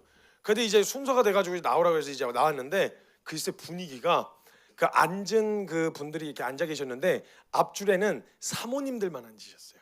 사모님들이 말씀을 사모하셔가지고 이렇게 사모님들이 이거 늘 하늘 때마다 재미없는 거 아는데 제가 그냥 한 번씩 던지게 되네요. 사모님들이 앉으셨어요. 왜냐면 사모님들은 맨날 딱딱한 분위기였다가 자기 아들뻘 되는 애가 올라와가지고 앞에서 뭐 버드버 저희 그때 수염이 없었거든요. 그러니까 제가 이렇게 영해 보였단 말이에요. 영해 보여가지고 앞에서 제가 이렇게 막 버들버들 떨면서 이렇게 앞에 서 있는 걸 보니까 얼마나 귀여워요. 그러니까 사모님들이 앞줄에 이렇게 쭉 앉으셨고 중간에 비어 있었고 뒤줄에 목사님들이 앉아 계셨어요. 근데 그러니까 약간 영화관 의자처럼 등받이가 높았어가지고 뒤로 살짝만 누우면 안 보이는데 안 보이시는 거예요들. 뒤로 살짝 누워 계셔서 이게 제가 갔던 데만 그런 거예요. 그래서 목사님들이 그냥 이렇게 좀 시간 때우듯이 이렇게 좀 하는 그런 분위기였던 거죠. 근데 사모님들은 막 초롱초롱한 거예요 눈이. 그래갖고 너무 귀여운 거예요. 제가 앞에서 막 벌벌 떨고 있으니까 사모님들이 너무 귀여우셔가지고 제가 어머니들한테 또 인기가 많아요. 그래가지고 막 앞에서 막 거의 초롱초롱한 눈으로 그냥 뭐라고 떠들든지 그냥 내가 알아서 은혜 받아줄 테니까 아무렇게나 떠들어도 돼. 아멘은 언제 해야 될지 내가 아니까 그냥 아무렇게나 떠들어 그냥 해 이런 표정으로 완전 초롱초롱한 거예요 눈이. 그래갖고 제가 앞에서 가지고 좀 긴장을 하다가 얘기를 던지는데 뭐 말만 하는데 빵빵 터지는 거예요. 진짜 지금까지 갔었던 어떤 집회에서도요 그만한 반응을 본 적이 없었어요. 리액션을 뭔 말만 하면 막 까르르 막 와르르 막 얼마나 업이 되는지 분위기가. 사모님들이 막 웃다가 옆에 사람 쳐갖고 안경 쳐서 안경 날라가고 막 성경책 날라다니고 막 분위기 장난 아니었어요. 그러니까 어때요? 저도 이게 업이 되잖아요. 강사도 같이 칼춤을 춘다 그러면 막 티키타카가 잘 되니까. 근데 저는요 그렇게 한참 해가다가요 저는 몰랐어요. 그 목회자 모임이나 이런 모임에서 함부로 결혼에 관련된 이야기를 하면 안 되는 줄 전 몰랐죠. 그걸 누가 얘기를 해줬어야지. 아니면 나한테 미리 얘기를 해주든지. 그냥 몰랐어요. 몰라가지고 제가 막 이야기를 하다가 결혼에 대한 이야기를 여기까지 와가지고 제가 정리를 하면서 얘기하다가 어떻게 결혼하셨 너무 분위기가 좋으니까 결혼하셨더니 모든 고민 다 끝나셨어요? 끝나셨냐고 이렇게 물어봤어요. 물어봤더니 정말 농담이 아니라 일제히 막 웃다가 제가 막 웃으면서 어떻게 결혼하셨더니 모든 고민 끝나셨어요? 물었더니 갑자기 일제히 싹 해지는 거예요. 정말 진짜 일제히 싹. 근데 지금만 같아도 안 끝나잖아요. 그렇다니까 이렇게 넘어가면 되는데 유연하게 넘어가면 되는데 그때는 제가 원하는 반응도 아니었고 기대한 반응도 아니었고 대답도 안 나왔어요. 그러니까 던져놓고 반응이 싸해지니까 제가 그 다음에 뭘 해야 될지를 잊어버린 거예요. 머리가 진짜 하얘진 거예요. 그래가지고 이거 어떡하지 말면서 벌벌벌 떨면서 어떻게 하다가 그 분위기를 빨리 생각이 안 나니까 제가 그 분위기에서 제차 3차 다시 물은 거예요. 지금만 생각해도 소름 끼쳐. 결혼하시 그 고민 끝나셨어요? 싸 했는데 제가 가서 안 끝나셨어요? 싸. 안 끝난 것 같은데 싸. 진짜 등줄기에서 땀이 줄줄줄줄. 집에 가고 싶다. 막 별의별 생각이 다 들었어 진짜. 근데 제가 이러고 막 버들버들 떨면서 이러고 있으니까 저기 그 뒤에 계시던 목사님들이 몇 분이 이거 저 녀석이 이렇게 물을 수 있는 주제가 아닌데 잘못 물은 거 아닌가 하면서 이제 분위기를 좀 파악하신다고 갑자기 안 보이시던 목사님이 미어캣처럼 이렇게 몇 분이 뽁뽁뽁 튀어나오셨어요. 상황을 이렇게 살피기 시작하셨어요. 미어캣처럼. 그런데 제가 이제 너무 얼어가지고 그 막 어쩔 줄 모르고 있으니까 목사님들은 다 그게 업이시잖아요. 설교를 하시던 분들이잖아요. 제가 까먹었구나 지금. 제가 보시면 아시겠지만 강의안을 이렇게 자주 이렇게 종종 들여다보긴 하지만 정리를 해놓고 하는 타입이라 갑자기 잊어버리거나 삼천포로 빠지면 이게 돌아오는데 시간이 좀 걸리거든요. 그러다 보니까 이 영역이 그 보이신 거죠 목사님들 보시기에도. 그래가지고 목사님들 이렇게 보시다가 한 분이 제가 너무 안쓰러우셨는지 제가 이렇게 보고 있었는데 뒤에서 갑자기 손을 드시는 거예요. 생각해보세요 여러분. 제가 강의를 하는데 누가 뒤에서 손을 들었다고 생각을 해보세요. 얼마나 무서운가. 손을 이렇게 드시는 거예요. 손을 드셔가지고 제가 얼음이 되고 그 목사님을 쳐다봤더니 대답을 해주셔야 되겠는데 대답을 큰 소리로 하면 앞에 사모님들이 들으시잖아요.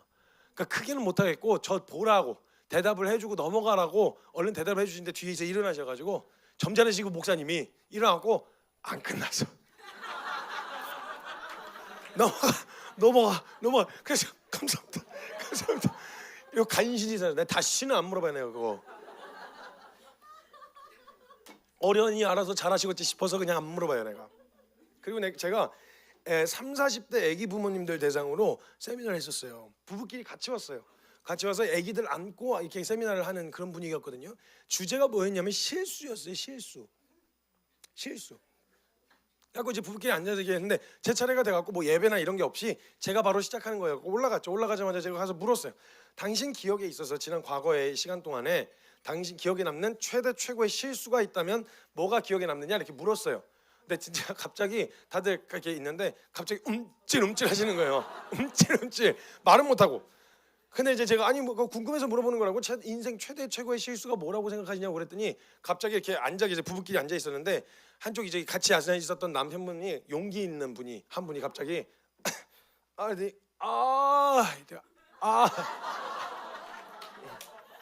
내 인생 최고의 실수. 고민 안 끝나요.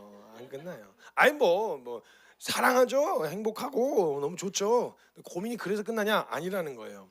그렇게 해서 끝나지는 않는다는 거죠. 여러분 이렇게 해서 결혼해서 살다 보면요. 이전에는 여러분 인생에 있어서 여러분의 선택이 굉장히 중요한 역할을 하는 것 같거든요. 근데 이제 시간이 점점 지나고 한 요쯤 오면요. 그 다음부터는 선택하는 것보다는 선택지가 점점 줄어들 뿐만 아니라 선택보다는 선택당해서 가요. 선택당해서. 내가 결정할 수 있는 권한이 많이 없고요. 이전에는 뭔가 이렇게 하려고 뭔가 준비하느라고 제대로 못 살고 이제부터는 이제 뿌린 걸 거두는 시간이 펼쳐지실 거거든요. 결혼을 하잖아요. 결혼하고 시간이 좀 지나면 대체적으로는 살다 보면 희한하게 다 비스무리한 애가 하나 나와 있어요. 하는 짓거리 보면 꼭 나예요. 그 왜 그런 줄 아세요? 그 어머니의 저주가 임해서 그래요. 어머니가 말 안 들으면 딸들한테 이제 한마디 하실 때 뭐 인생 자체에 대한 저주를 하기는 좀 그렇잖아요. 그러니까 열받으시면 이제 참다 열받으시면 딱 네 같은 건 알아. 딱 네 닮은 건 알아 이렇게 얘기하잖아요. 그러면 그 저주는 100% 이루어져요. 100%예요. 100%. 그래서 딱 그 저주 받는 순간 딱 지 같은 거 나와요. 그 어머니는 딸에게 왜 그런 저주를 하셨게요? 그 어머니의 어머니께서 어머니에게 저주를 하셔서 이루어진 걸 보신 거예요. 이건 100% 이루어지는 거구나. 네 같은 거 놔라. 그러면 이제 지 같은 거 놔요. 그래서 돌고 도는 게 인류의 역사예요. 뭐 대단한 거 없어요. 다 비슷한 것들끼리 이렇게 돌고 도는 게 그게 인류의 역사란 말이에요. 근데 애가 태어나잖아요. 그럼 그때부터 내가 뭘 선택하고 결정하고 이런 거 없어요. 모든 라이프 스타일이 다 아이에게 맞춰져요. 초점이 어쩔 수가 없어요. 왜냐면 아이가 지 혼자 크면 그러면 괜찮은데 지 혼자 클 수가 없거든요. 굉장히 의존적인 상태를 얘기해요. 어린아이 때는 분별도 그리고 스스로 먹여주지 않으면 먹지 못하고 입혀주지 않으면 입지 못하고 이게 딱 어린아이 상태거든요. 물론 애가 지가 알아서 혼자 크면 얼마나 좋아요. 하고 아침에 응아 일어나가지고 기저귀 한번 딱 체크하고 한 두어 번 되겠구만 이래갖고 그냥 기어가가지고 제가 가서 분유 타먹고 아니면 이제 분유 털어놓고 물 한번 꼴 해갖고 지가 이렇게 먹으면 얼마나 좋아요. 손댈 게 없잖아요. 근데 문제는 하나부터 열까지 다 해줘야 된단 말이죠. 누구 하나 딱 붙어 있어야 돼요. 한 생명이 커가기 위해서 한 생명이 투자되어져야 되거든요. 이게 생명의 원리예요. 생명의 원리. 그래갖고 이제 이게 자라나는데요. 그때부터 모든 라이프 스타일이 다 거기에다 맞춰진단 말이죠. 근데 한번 생각해 보세요. 육아를 하실 분들에게 뭐 남자든 여자든 상관없이 육아를 하실 분들에게 여쭤볼게요. 하시는 분들이나 육아하는데 대학교 졸업장이 필요한가요? 아니 뭐 필요할 수도 있죠. 뭐 연대 기저귀학과 이런 데 가가지고 힙하게 입히는 법 뭐 이래갖고 살짝 더 내려 이래갖고 힙하게 입히는 법 뭐 아니면 고대 젖병학과 이런 데 가서 분유 황금 비율로 타는 법 뭐 이런 거. 근데 그럴 필요 없잖아요. 이제 설명서만 보면 되니까. 그래서 열심히 살았을수록요 아이 키우다 보니까 우울감이 많이 찾아온대요. 왜냐면 이게 내가 이거 하려고 그렇게 치열하게 살았나? 분명 귀한 건 알아. 너무 이뻐. 사실이야. 근데 하다가 내가 이거 하려고 그렇게 열심히 살았나? 뭐 이런 생각이 자꾸 찾아 들어온다는 거죠. 이때 막 이제 예민해져요 서로. 그래서 이때 막 부부 사이 안에 갈등도 심해지고 그러거든요. 아이 키울 때. 근데 이때 서로 예민한데 서로 존중하면서 잘 넘기면 좋은데 이제 그렇지 못해서 되게 힘든 시간을 겪기도 해요. 근데 이제 막 예민한데 저도 아들내미가 있는데 아들내미가 치우면 어지르고 이러더라고요. 그래서 그냥 한 번에 어지르다가 나중에 치우면 낫겠 이게 쉽겠다 이렇게 하고 그냥 하면 되거든요. 근데 이제 밖에서 사역을 하다가 아니면 뭐 이제 일하다가 남편이 이제 들어왔는데 집이 엉망이 돼 있어요. 그럼 좋게 좀 도와주고 그렇게 하면 좋은데 문제 서로 예민하니까 말 이쁘게 안 했다 서로. 이러면 이제 난리 나잖아요. 싸우는 게 이렇게 대단한 주제가 아니에요. 그럼 이제 왔는데 방이 어질러져 있으니까 뭐야 집에만 있으면서 방 뭐야 이게 뭐야 이러면서 막 한마디 했다. 이제 그럼 이제 여자 인생의 최대 최고의 딜레마에 빠지게 되는 거죠. 그래가지고 애는 울지 남편 자식 밥 달라고 찡찡대지 옆에 칼은 있지. 이제 여자 인생의 최대 최고의 딜레마에 빠지는 거죠. 누굴 요리해야 되나 싶어가지고 이렇게 해서 이제 그 치열한 싸움들과 예민한 시간들을 이제 보내게 되어진단 말이에요. 그 시간을 지나면서 이제 근데 여러분들 부모님도 보시면 아시겠지만 보시면서 싸움을 때요 여러분 부모님들이요 다 그 가문의 영광을 위해서 억지로 결혼하신 분들 거의 없어요. 다 자기가 좋아서 뜻도 말리는 대로 결혼하셨잖아요. 그래갖고 싸우는 주제 보면 별것도 아닌 거 갖고 싸운단 말이죠. 그 싸우는 주제 중에 하나 빠지지 않는 게 뭐예요? 양말이잖아요. 양말 양말 제발 이렇게 씹어서 놓지 말고 이렇게 좀 펼쳐가지고 놓으면 두 번 일 안 하게 빨래 이렇게 한 번에 넣을 때 이렇게 다 넣을 수 있잖아요. 그걸 이렇게 반쯤 접어가지고 넣어놓으니까 그걸 몇십 년 동안 안 고쳐. 그럼 이제 별것도 아닌데 양말 하나 가지고 이제 이빨이 이제 열이 받는 거죠. 그래가지고 이게 막 그냥 그것 때문에 마음 상해가지고 그냥 그러면 양말을 신을 때 처음부터 거꾸로 쳐 신든지 그러면 뒤집어 까면 정상이 되게 이래가지고 막 그거 가지고 막 이렇게 싸우고 그런단 말이죠. 별것도 아닌 거 가지고. 결혼 생활 이제 그때부터는 뭔가 선택의 기회들이 별로 없어요. 그래서 이제 아이들이 막 이제 자라기 시작합니다. 자라면은 그 크리스찬 가정에서 자랐다고 이렇게 사춘기라는 게 6월절 마냥 이렇게 패스오버하는 게 아니고요. 접신을 해요. 또 해가지고 이제 똑같은 짓 내가 했던 짓 똑같이 또 화장실 들어가서 나오질 않아. 괜찮은데 뭐 또 이러고 있으면. 그럼 이제 또 그 폭풍 같은 시간을 지나고 고등학교 되면 또 수능 지 혼자 가는 거 아니 대학 또 지 혼자 가는 거 아니잖아요. 다 또 등급을 뽑아서 해줘야 돼. 그다음에 취업을 해서 이제 좀 돌리나 했더니 웬 또 그 도둑놈 같은 놈 하나를 데리고 와서 결혼을 하겠대. 그럼 또 지 혼자예요? 혼수 마련해줘야 돼. 집도 알아봐줘야 돼. 막 이래가지고 시집장가 다 보내놓고 시간이 좀 지난 다음에 이제서야 조금 자기만의 자기 인생을 위한 시간을 이전에는 준비한다고 못 살았고 그 이후에는 뿌린 거 거두느라 못 살았고 다 시집장가 보내놓고 그것도 사고 사기 문제 하나 없이 잘 왔을 때나 그런 거예요. 그리고 나서 은퇴하고 나서 이게 좀 잘 모아놨을 때나 생각해 볼 수 있는 게 이제 내 인생 내 맘대로 좀 내가 원하는 거에다 좀 쓰면서 살아야 되겠다라고 하는 시간적 여유가 그제서야 주어지거든요. 지금부터는 제가 실화를 들려드릴게요. 이 강의를 정리하게 된 이유가 그분 때문이었으니까. 한 분이 있었는데 권사님이셨는데 그 권사님 집안 대대로 부유하셨어요. 너무너무 부유하셨어요. 그리고 그 권사님 남편분도 고위직 공무원, 집안 자체가 그래서 의사, 판사, 검사 막 이런 사람들이 많고요. 공무원, 고위직 공무원들이 많았고 남편분이 2급 공무원이었어요. 그럼 장관급 공무원이죠. 그러니까 그 정도로 집안 아내가 집안 전체가 다 이렇게 좀 탄탄한 부유한 집안이었단 말이에요. 그런데 이제 아들내미도 있었는데 아들내미가 너무 성공을 해가지고 잘 커가지고 말도 잘 듣고 해서 성공했어요. 그리고 결혼을 했는데 며느리가 들어왔는데 또 너무 싹싹해. 그래서 며느리는 글쎄 남편하고 노는 것보다 시어머니하고 쇼핑하는 걸 더 좋아해. 그래서 막 같이 놀러 다니면 딸이냐 그러는데 사람들이. 그러니까 분위기 가족 얼마나 화목하고 막 얼마나 좋은지 그냥 분위기가 너무 좋은 거예요. 너무 좋아가지고 주변 사람들이 너 인생 진짜 잘 살았다 막 이랬대요.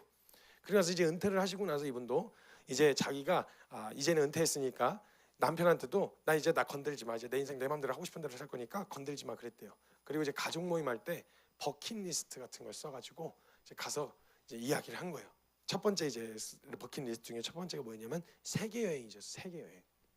그래서 세계 여행을 하고 싶다니까 가족들이 다 응원해주고 지지해주더래요. 근데 이제 어머니도 충분히 그 권사님도 충분히 하실 수 있는데 첫째 아들이 갑자기 뭐 이렇게 주방 정리하고 있는데 그쪽에 오더니 엄마 다른 건 모르겠는데 엄마 버킷리스트 1번은 내가 해주고 싶어 그러더래요.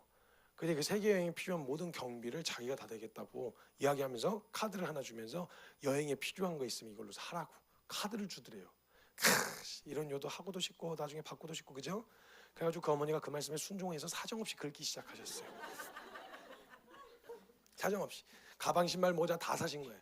그리고 나서 이제 그 출발하는 당일이 돼가지고 캐리어 딱 들고 택도 안 띈 모자 신발 가방 오랜만에 높은 구두까지 딱 신고 이제 국제공항 출발하려고 캐리어 들고 한 발자국 딱 나서는데 나서자마자 한 발자국 딱 내딛는데 갑자기 물이 별로 안 좋으셨었는데 갑자기 물이 시큰시큰하니 덜컥덜컥 거리면서 들어갔다 나왔다 이러시더래요. 무릎이. 그래서 어머 이게 왜 이래 하면서 중심을 잘못 잡았는데 그때 너무 오랜만에 높은 구두를 신으시는 바람에 발을 잘못 디뎠는데 확 꺾여버리신 거예요. 그리고 정강이가 뚝뚝 부러져 버렸다. 소리도 못 지르고 주저앉으신 거예요. 그리고 나서 그때 넘어지면서 고관절이니 뭐니 다 다치신 거죠. 그리고 나서 그때부터 건강이 급속도로 약화되셨는데 그 다음부터 못 가셨어요. 세계 여행을. 그래서 지금까지 못 가셨어요. 그리고 나서 한참 있다가 그분을 만났거든요. 만나는 현장에 제가 같이 있었어요. 선교사님한테 상담을 받으시려고 하는 현장에 제가 같이 있었거든요. 근데 그분이 오셔가지고 고관절, 그러니까 몸이 급속도로 약화되면서 좋은 병원이란 병원 다 가보고 좋은 약이란 약은 다 먹었는데 이게 회복이 안 되니까 이게 점점 어두워지시는 거예요. 이분이 되게 밝으신 분이셨는데 그러더니 이제 상담을 하러 오셔서 상담 받는 현장에 제가 같이 있었거든요. 전 옆에서 이제 과일이나 계속 먹고 있었고 그 상담 받는 현장에 제가 이렇게 있었는데 갑자기 그분이 이러시는 거예요. 선교사님, 저는요 사람들이 갖고 싶어하는 거 다 가진 사람이에요. 이러시는 거예요. 보통 갖고 싶다는 건 뭐 화목한 가정, 안정적인 그런 상황, 이런 환경들. 그러니까 가족들 중에 말썽 일으킨 사람, 어려움 겪어 너무 화목하고요. 그리고 저희는요 평생 써도 다 못 쓸 재산이 이미 모여 있고요. 집 한 채씩 다 있고요. 사고 한 번 당한 적도 사기 한 번 당한 적도 없고요. 저희한 문제가 있었던 적이 없었어요. 저희 집안에. 저희는요 사람들이 갖고 싶어하는 거 다 가진 사람이에요. 그 사람들이 다들 부러워했다고 그러는 거예요. 이제 거기까지 듣고 옆에 듣고 있다가 좋겠다 씨 이런 생각이 들어요. 좋겠네 뭐 이런 생각이 들었거든요. 근데 갑자기 거기까지 얘기하신 그 권사님이 혼자서 앞에 있는 휴지 같은 거를 이렇게 만지작 뭔가 불안한 것처럼 만지작 하시다가 근데 선교사님 저 이제 어떻게 살아요?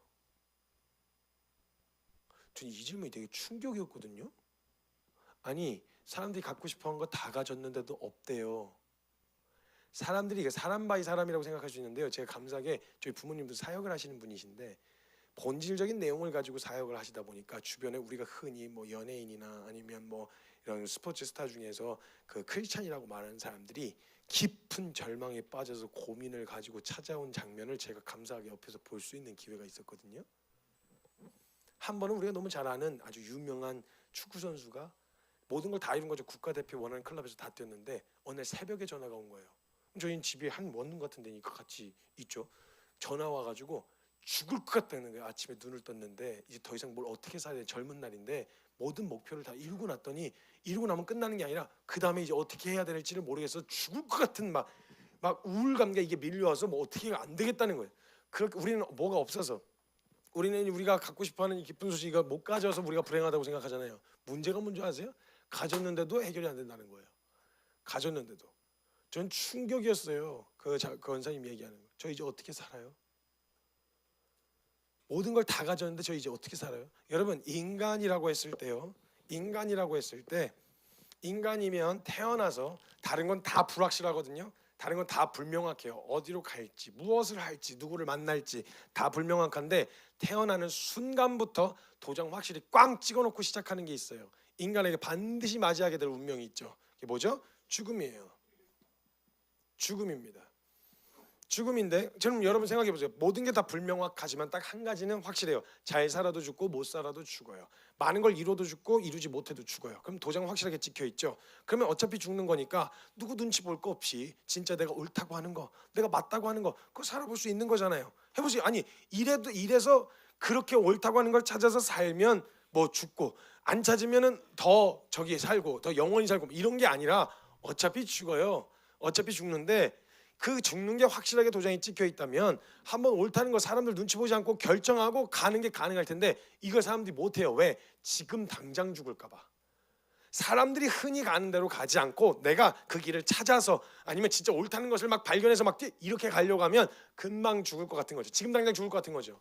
그러니까 죽을 것 같으니까 왜냐면 인간에겐 죽음이 끝이거든요. 그러니까 죽을 것 같으니까 이 두려움에 사로잡혀서 아무것도 못해요. 그래서 히브리서 2장 15절에 보면 히브리서 2장 15절에 보면 히브리서 2장 15절 괜찮아요. 제가 읽어드릴게요. 또 죽기를 무서워함으로 한평생 매어 종로로 타는 자들이라고 적혀 있어요. 죽는 게 무서워서 한평생 매어 종로. 그러니까 인간에게 협박 딱 하나면 돼요. 너 그러다 죽어. 너 그러다 도태당한다니까? 너 그럼 제대로 못 살아. 이거 하면 왜냐면 인간에겐 이 죽음이 끝이기 때문에 요거 딱 걸고 넘어지면 죽음이라는 거 딱 걸고 넘어지면요 모든 게 다 컨트롤이 가능해요. 그래서 죽음의 세력을 잡은 자들이라 그래요. 사단이. 그러니까 그걸 쥐어 흔드는 거예요.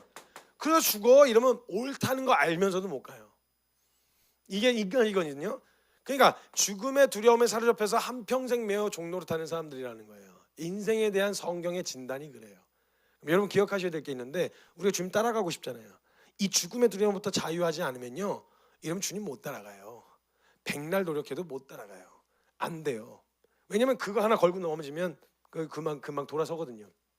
그러면 이 죽음의 두려움으로부터 자유해야 된다는 얘기인데 이 죽음의 두려움부터 자유할 수 있는 유일한 방법이 성경에만 적혀 있어요. 여러분 불교 경전에도 없고요 이슬람 코란에도 없어요. 성경에만 있어요. 이 죽음의 두려움부터 자유할 수 있는 유일한 방법이. 그 놀라운 비밀을 알려드리겠습니다. 이 죽음의 두려움부터 자유할 수 있는 유일한 방법이 뭐냐? 들으시면 너무 충격받아서 아무 말도 못 하실 거거든요. 그래서 제가 say wow 하면 그냥 오 이렇게 하시면 돼요. 그 죽음의 두려움부터 자유할 수 있는 유일한 방법이 있는데 그게 뭐냐면요 죽는 거예요. say wow 와 감사해요. 자 come on 아주 마음에 들어요. 자, 이 죽음이라고 하는 것을 자유하는 방법이 죽는 거다. 이게 무슨 말이냐면요.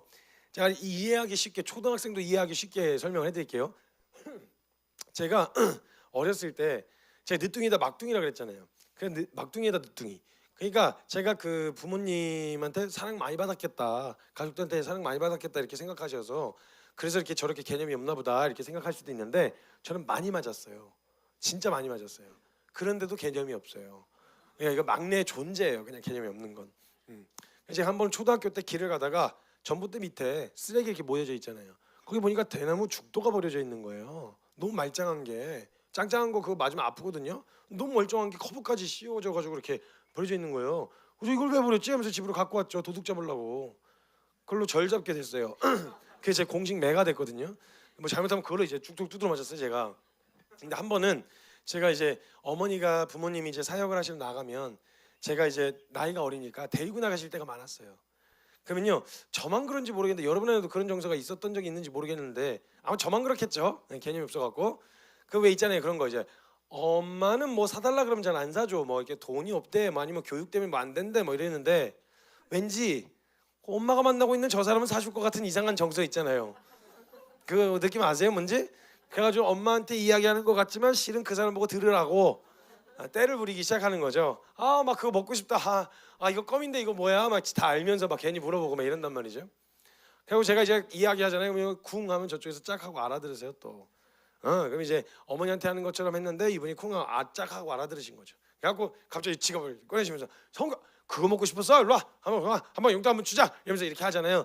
그럼 이제 그때부터 저희 어머니하고 이제 싸움이 시작되시죠. 싸움이. 그래서 넣으려는 자와 이제 꺼내려는 자. 근데 그때 어설프게 끼면 안 돼요. 아시죠? 어설프게 끼면 안 돼요. 이때는 그러니까 껴서 아니요 뭐 자주도 아닌데 그냥 허락하시죠 어머니 막 이렇게 하면은 끌려가서 이제 아주 털리거든요. 그래서 그때는 몇 발자국 떨어져서 그 싸움을 지켜보기만 하면 돼요. 왜냐면 반드시 그분이 승리하실 거거든요. 한 번 나온 지갑은 쉽게 들어가지 않아요. 그분이 승리하실 거거든요. 기다리고 있으면 마침내 그분이 승리하세요. 갖고 이제 어머니하고 아니야 이러면 이제 저기 에헤이 이쪽에서 에헤이 이러면서 이제 하다가 마침내 에헤이가 이겨요. 그래서 성규야 일로 와 이렇게 해서 저를 부르시죠. 가가지고 여기 이제 받아서 맛있는 거 먹고 용돈 먹고 이거 엄마 주지 말고 너가 용돈을 써 이렇게 하면은 감사합니다 하고 딱 받죠. 그러면요 그런 악한 의도로 한 거라는 걸 저희 어머니가 모르실 리가 없죠. 저희 어머니가 진짜 무서우셨어요. 되게 엄격하셔가지고요 저를 그 자리에서 이제 얘기하다가 잠깐 틈이 나면 부르세요. 불러가지고 문 앞에 있다가 제가 이렇게 걸어 들어오면 귀싸대기를 걷어 올리지는 않으셨어요. 그렇게는 안 하셨어요. 이제 어머니 생모 친히 나셨어. 막 주워온 자식이 아니었다고 저는. 그냥 이렇게 안 하시고 저한테 아주 인자하고 온유한 목소리로 제 귀에다 대고 이렇게 얘기하셨어요. 성규야 집에 가서 보자. 웃으면서 집에 가서 보자. 그러면요 여러분 그거 경험해 보신 분들은요 집에 가서 그거 처맞을 때까지 죽도 처맞을 때까지 그 두려움에 사로잡혀서 아무것도 제대로 못해요. 경험해 보셨죠? 그러면요 갑자기 막 잠깐 까먹고 밥 먹으려고 그래도 어디서 환청이 들려요. 성규야 집에 가서 보자 이러면서 갑자기 막 환청이 들려요. 자 여러분 질문 이거 초등학생도 대답했었거든요. 한번 제가 질문해 볼게요. 제가 집에 가서 이 죽도록 두드러 맞는 이 두려움으로부터 자유할 수 있는 방법이 딱 하나 있습니다. 뭐죠? 간을 맞는 거예요. 가서 맞고 나면 제가 그 맞는 두려움으로부터 벗어날 수 있어요 없어요? 있어요. 벗어날 수 있는 거예요. 다시 나댈 수 있는 용기가 생기는 거죠. 더 이상 그 두려움이 나를 사로잡을 수가 없는 거예요. 마찬가지 원리라니까요. 이 죽음의 두려움으로부터 벗어나는 건 죽는 거예요. 죽으면 그 죽음 가지고 협박을 못 한단 말이에요. 근데 우리가 이거에 왜 휘둘렸어요? 문제가 뭐냐? 우리는 죽었다 살아날 능력이 없단 말이죠. 안 죽을 수도 없을 뿐만 아니라 죽었다 살아날 능력이 없어요. 그러니까 이 죽음으로 협박을 해버리면 답이 죽는 거라는 걸 아는데 죽으면 끝이니까 우린 못 벗어나서 운명처럼 못 벗어나고 있었단 말이에요. 여기까지가 도장이 찍혀 진단이 되어야 그 다음에 왜 예수님이 오셨는지를 알겠는 거죠. 성경에 히브리서 2장 15절에 보면 죽는 게 무서워서 한평생 매어 종로를 타는 자들에서 안 끝나요. 종로를 타는 자들을 놓아주려 하심이니 놓아줘야 된다는 거예요. 놓여질 수가 없고 누군가 놓아줘야 된다는 거예요. 놓아주려 하심이니 누가? 예수님이. 그럼 예수님이 저와 여러분을 죽음의 두려움에 사로잡혀서 종로 탈 수밖에 없었던 저와 여러분을 놓아주려고 오셨어요. 오셔서 하신 일이 뭐예요? 십자가에서 죽으셨어요. 죽으신 다음에 끝났어요? 다시 부활하셨어요. 이거라는 거예요. 그러니까 그래서 14절에 뭐라고 적혀있냐면 죽음을 통하여 죽음의 세력을 잡은 자 곧 마귀를 멸하시며 죽기를 무서움으로 한평생 매어 종로를 타는 자들을 놓아주려 하십니다. 이렇게 얘기해놨었단 말이에요. 그러니까 우리가 할 수 없었던 다 알아요. 여러분 100억을 빚졌어요. 그럼 100억으로부터 벗어나는 건 뭐예요? 100억 갚는 거죠. 그러니까 알잖아요 답을. 근데 문제는 왜 못 갚아요? 없으니까. 단순하잖아요. 내가 죽음의 두려움부터 자유할 수 있는 방법이 죽음이라는 걸 알았어요. 근데 못 갚아요. 왜? 내가 죽었다 살아날 능력이 없으니까. 그걸 아셨던 주님이 그걸 대신 갚기 위해서 오셨다 이 말이에요. 그리고 딱 하나 그 모든 일을 이루신 다음에 딱 하나 저와 여러분에게 너가 이룰 수가 없는 일이어서 내가 너의 이름과 자격으로 이루어 놨어. 그러니까 너는 이 사실을 믿기만 해. 믿기만 하면 너에게 될 거야. 이 얘기를 하신 거란 말이죠. 이게 성경에 있는 이야기예요. 그럼 이제 또 어떤 사람은 그래요. 아니 뭐 2000년 전에 예수님 죽은 게 지금 오늘 나랑 무슨 상관인데 그래서 이런 생각이 찾아들을 수 있단 말이죠. 형제님 성함이 서노아 모태신앙 예스. 노아, 서노아입니다. 노아 형제님. 자, 노아 형제님, 본인이 100억을 빚졌어요. 100억 갚을 수 있어요, 없어요? 없죠. 없죠. 지금 없죠. 앞으로는 갚을 가능성이 지금 현재 없죠. 안 보이죠? 네, 없습니다. 자, 100억을 빚져서 100억을 갚으면 벗어난다는 걸 아는데 100억이 없어요. 그럼 어떻게 돼요? 빚쟁이들한테 끌려다니죠. 빚쟁이들이 다른 포박이 돼 있는 게 아닌데, 물리적으로 포박이 돼 있는 게 아닌데 뭔가 법에 의해서, 종이 한 짝이지만 법에 의해서 끌려다닐 수밖에 없단 말이에요. 그래서 질질 끌고 다녔어요. 그러면서 막 협박을 하는 거죠. 내놓으라고, 안 되면 몸으로 때우라고, 막막 7천에다가 콩밥 8천에다가 간 한 장에다가 내가 줘줄라니까 빨리 갚으라고 이랬는데 아무 말 못하고 끌려다닐 수밖에 없어요. 왜? 갚아야 될 의무가 있잖아요. 법적인 책임이. 그러니까 거기 끌려다니면서 맨날 두드려 맞고 이러고 있었단 말이죠. 딱 하나 100억만 갚으면 되는데 100억이 없어서 못 갚고 있는 거죠. 그걸 보는데 제가 노아 형제님이 너무 안타까운 거예요. 같은 모태신앙인데 너무 안타까운 거죠. 그래가지고 제가 이 100억을 갚아주기로 한 거예요. 그래서 제가 노아 형제의 빚진 100억을 갚아주기 위해서 갚아야 될 쪽인 그쪽 빚쟁이들한테 제가 100억을 이체했어요. 제 이름으로 딱 이체를 했어요. 그럼 무슨 일이 일어날까요? 그렇죠. 우리 노아 형제님의 그 100억은 그대로 남아있고 제가 보낸 100억은 기부가 됩니다. 그렇죠. 그럼 만약 제가 노아 형제님이 빚진 100억을 갚아주려고 마음먹었다면 제가 보낼 때 누구 이름으로 보내야 돼요? 노아 형제님이에요. 그러니까 예수님이 육체를 입고 이 땅에 오신 거예요. 그 자격으로 갚아야 되니까. 그러니까 그냥 덮고 넘어갈 수도 없고 그냥 해결이 안 되고 이건 그 자격으로 갚아줘야 되기 때문에 갚았단 말이에요. 그럼 자 보세요. 돈은 저한테서 지출됐어요. 근데 이 효과는 누가 누려요? 노아 형제. 죽기는 예수님이 죽었는데 그 효과는 누가 누리냐? 여러분이 누리게 된단 말이에요. 왜? 그걸 갚을 수 없었던 모든 갚아야 되는 이름과 명분과 그 모든 것들을 그 자격으로 갚아줬기 때문에 갚기는 돈이 제게서 나갔는데 자유는 이쪽에서 누린단 말이에요. 벗어났단 말이에요. 근데 문제는 뭐냐? 노아 형제가 체감이 안 되는 거야. 체감이. 왜? 내 돈에서 나간 게 아니니까. 내가 노력해서 얻어낸 거면 모르겠는데 내 통장은 그대로 그 마이너스거든. 근데 내 그 빚이 갑자기 사라질 리가 없잖아요. 체감이 안 돼. 안 믿기는 거예요. 그래가지고 계속 이거 모르고 이 사실을 모른 채로 계속 이제 계좌이체를 하고 있었죠. 그럼 제가 이제 알려줘야 되겠죠. 노 형제님, 그 100억 제가 갚았습니다. 이거 제가 그 계약 문서 갖고 왔습니다. 이거 눈앞에서 찢어서 보여준 거예요. 근데 왜요? 그걸 왜요? 왜냐면요, 우리는 살아가면서 세속적 같지 않은 살면서 목적 없는 호의를 받아본 적이 없거든요. 분명 뒤에 뭔가 있을 것 같은 거죠. 그러니까 여러분 은혜를 받았다고 말하는 사람들 뒤에 나중에 어떻게 하려고 하냐면 은혜를 갚으려 그래요. 내가 갚아주려 그래요. 다시. 그럼 보답의 형식으로 그 만약 다 갚았다는 생각 들면 어떻게 되겠어요? 지 맘대로 살겠죠 또. 그러니까 이건 갚을 수 있는 수준이 아닌데 이걸 얘가 안 받아들여지는 거야. 에이, 그런 게 있어요. 저를 위해서 왜요? 왜 뭐 때문에요? 아, 그건 뭐 설명해도 말할 수 있을까 모르겠는데 사랑해서요. 저를 왜요? 근데 왜? 내가 뭘 했다고요? 왜 이게 안 받아들여지는 거죠. 그러면서 못 믿겠으니까 계속 계좌 이체를 하고 있는 거예요. 알려줬는데도 계속 그러는 거죠. 알려주는데도 계속 이러고 있으면 얘 어떻게 해야 돼요? 맞아야 돼요. 그때는 이제 매가 이제 처방이 매예요. 매. 죽을 때까지 맞아야 돼요. 매. 그러니까 계속 얘기를 하는데도 계속 거기서 계좌 이체하고 있는 거죠. 그럼 여러분 만약에 우리 노아 형제님이 내가 진짜 그 빚으로부터 벗어났다는 걸 확인하는 날이 언제게요? 다음 달 이체해야 되는 날에 이체 안 해볼 때. 그럼 내가 진짜 벗어난지를 확인하는 자리란 말이죠. 그러니까 여러분이 언제 진짜 내가 죄로부터 자유하게 되었는지를 확인하는 줄 아세요? 여러분 순종하는 날이요. 원래는 거기에 끌려다닐 수밖에 없었는데 이제 더 이상 옛 주인의 말을 듣지 않고 예를 들면 노예였어요. 노비였는데 그 주인의 허락이 있어야만 집 밖에 나갈 수 있었단 말이에요. 안 그러면 끌려나가서 그냥 두드려 맞았어요. 그냥 뚜까 맞았다고요. 근데 내가 노비 문서가 완전히 끊어졌어. 그럼 이제 옛 주인의 허락을 받지 않고 뭔가를 할 때 옛 주인이 시키지 않은, 예를 들면 옛 주인이 시키던 걸 계속하면서 자발적으로 계속하면 그거는 이제 어쩔 수 없어요. 걔는 노예처럼 살아야 돼요. 지가 결정해서 사는 거니까. 얘는 계속 물 떠다주고 이렇게 하면 지가 알아서 하는 거니까. 그런데 문제는 내가 진짜 완전히 벗어났다는 걸 확인하려면 옛 주인이 들어와, 나가지 마 이러는데 나가보면 알아요. 그러면 아무 짓도 못해요. 소리만 질러요. 그래서 여러분 사단이 우는 사자와 같이 집어삼킬 자를 찾는다 그랬잖아요. 근데 집어삼켜진다고는 말 안 했어요. 집어삼켜진다고는 말 안 했어요. 우는 사자와 같이 으르렁대기만 한다 그랬죠. 그래서 제가 그거 보면서 깨달았어요. 아, 얘는 울기만 하는구나. 근데 거기에 지레 겁먹고 둘러빠지는 건 우리의 선택이구나. 이걸 알게 된 거예요. 걔는 물 사람들, 집어삼켜질 사람만 찾아요. 사이즈 재는 거예요. 얘 먹히겠는데 이러면 이제 가서 이제 근데 거기에 질려서, 겁에 질려서 자기 스스로 둘러빠지는 거예요. 그걸 확인하는 자리가 어디냐? 옛 주인의 말을 듣지 않고 걸어 나가면 돼요.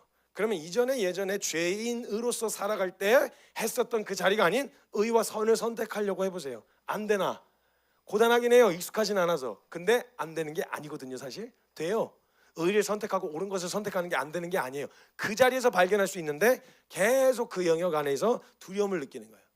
이게 죽음에 대해서 복음에 대해서 내가 스스로 해결할 수가 없어서 주님이 다 이루신 그 일들, 그걸 가지고 믿기만 해. 그럼 이 모든 게 다 너 있게 될 거야 라고 이야기하셔서 성경 요한복음에 보면요, 예수님이 계속 하셨던 말씀이 뭐였냐면, 난 너희에게 생명 주러 왔어. 그 얘기를 계속 하세요. 나는 뭐 여러 가지 니네가 원하는 이런 일시적이고 상대적인 이런 거, 뭐 빵도 줄 수 있고 뭐 이것도 줄 수 있고 저것도 줄 수 있는데, 난 이거 주려고 온 게 아니고 난 너희에게 생명 주러 왔어. 근데 여러분 재밌는 게 뭔지 아세요? 이 이야기를 제일 싫어했던 사람들이 누군지 아세요? 유대인들이었어요. 왜냐면 자기네들이 기대한 메시아가 있었거든요.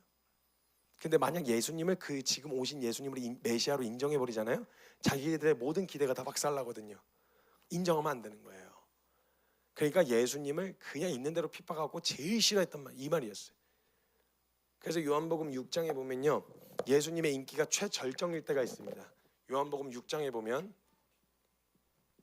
거기 우리가 잘 알고 있는 오병이어 사건 아시죠? 오병이어. 물고기 2마리, 보리떡 5개로 수만 명, 남자만 5,000명이었으니까 수만 명을 먹이신 사건이거든요. 이거 한번 하고 나서요, 사람들 벌떼같이 몰려왔어요.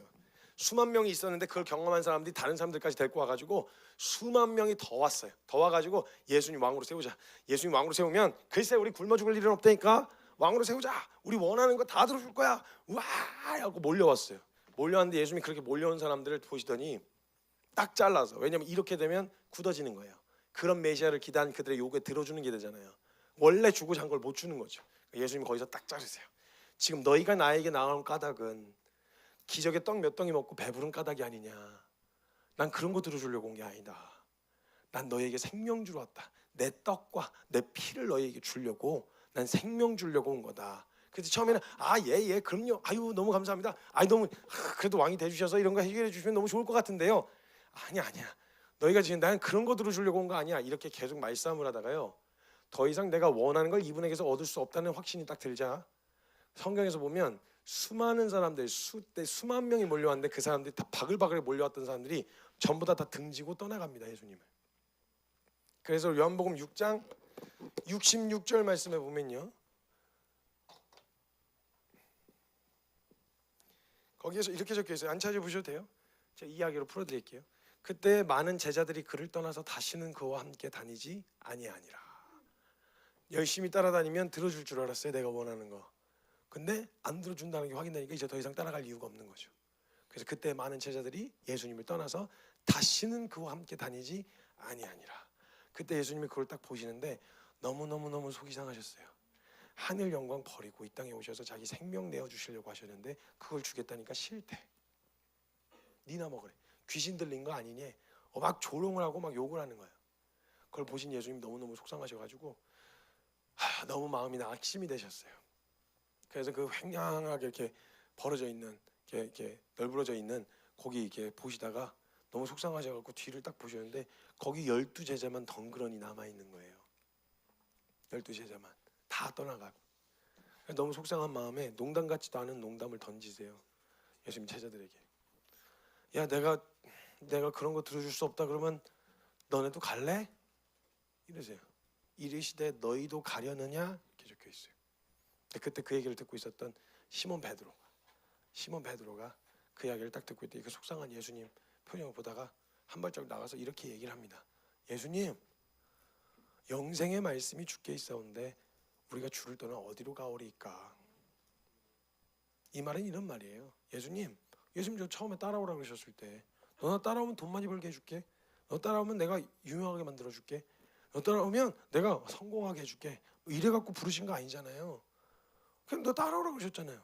그래서 예수님 좋아서 따라온 건데, 예수님 좋아서 따라왔는데 예수님 없이 어딜 가요? 그 고백을 주여 영생의 말씀이 주께 있사온데 우리가 주를 떠나 어디로 가오리까? 고백하는 거예요. 그럼 복음 제대로 만난 사람은요, 성경에서 내가 이루어진, 내가 원하는 걸 예수님을 통해 얻은 사람을 말하는 게 아니고요, 복음을 만난 사람은 예수님이 기쁜 소식인 사람을 말하는 거예요. 성경에서 기쁜 소식, 복음은 예수님이었어요. 그래서 예수님을 딱 만나고 났더니 삭개오처럼 됐습니다. 이거면 됐어요. 다른 거 필요 없어요. 다른 거 막 해결해 주면 좋겠죠. 좋은데 해결돼도 예수님이고요, 해결되지 않아도 예수님인 거예요. 왜냐하면 하나 물어봐야 되는 거예요. 저와 여러분에게 하나님은 여러 가지 문제를 해결해 주실 땐 당연히 하나님이죠. 근데 저와 여러분이 해결해 주셨으면 하는 그런 문제들을 뜻이 있으셔서, 하나님 뜻이 있으셔서 저와 여러분의 상황과 문제를 해결해 주시지 않아도 그래도 여전히 여러분에게 하나님은 하나님이신가요? 이게 아멘이 되는 게 바로 복음이 다른 내가 원하는 거, 예수님이 들고 있는 선물 보따리가 아니라 예수님 그분이 복음이 된 사람들에게 나타나는 반응이라는 거예요. 우리가 믿는 믿음의 내용은, 그러니까 우리가 만약에 예수님을 믿을 때 예수님을 통해서 얻게 되어질 이익을 구했다면 당연히 실망할 수밖에 없습니다. 하나님. 근데 우리의 믿음의 내용이 예수 그리스도 그분 자체가 내 문제가 죽음의 두려움에 평생을 매여 종로로 탈 수밖에 없는 죄인이었고, 죄에 대한 이야기는 다음 시간에 나올 텐데 죽을 수밖에 없는 운명이었고, 이 운명을 벗어나 내 힘으로 벗어날 수 없으니까 그걸 해결하러 와주신 분을 만나니까, 처방 예수 그리스도를 만나니까 그분이 기쁜 소식인 거예요. 그분이 해주신 무엇이 기쁜 소식이 아니라 그분 자체가 기쁜 소식이 되어지는 거예요. 그렇게 되어진 사람은 상황이나 환경이 아니라 주님이면 충분합니다, 이 고백이 나올 수 있는 거예요. 됐어요? 그거면 됐습니다. 문제 해결해 주셨으면 좋겠죠. 당연히 기왕 해결해 주실 거. 근데 해주셔도 저에게 하나님이시지만 안 해주셔도 하나님 저에게 하나님이십니다. 이 믿음의 고백이 저와 여러분의 고백이 되시길 주님의 이름으로 축복합니다. 제가 잠깐 같이 좀 기도합시다.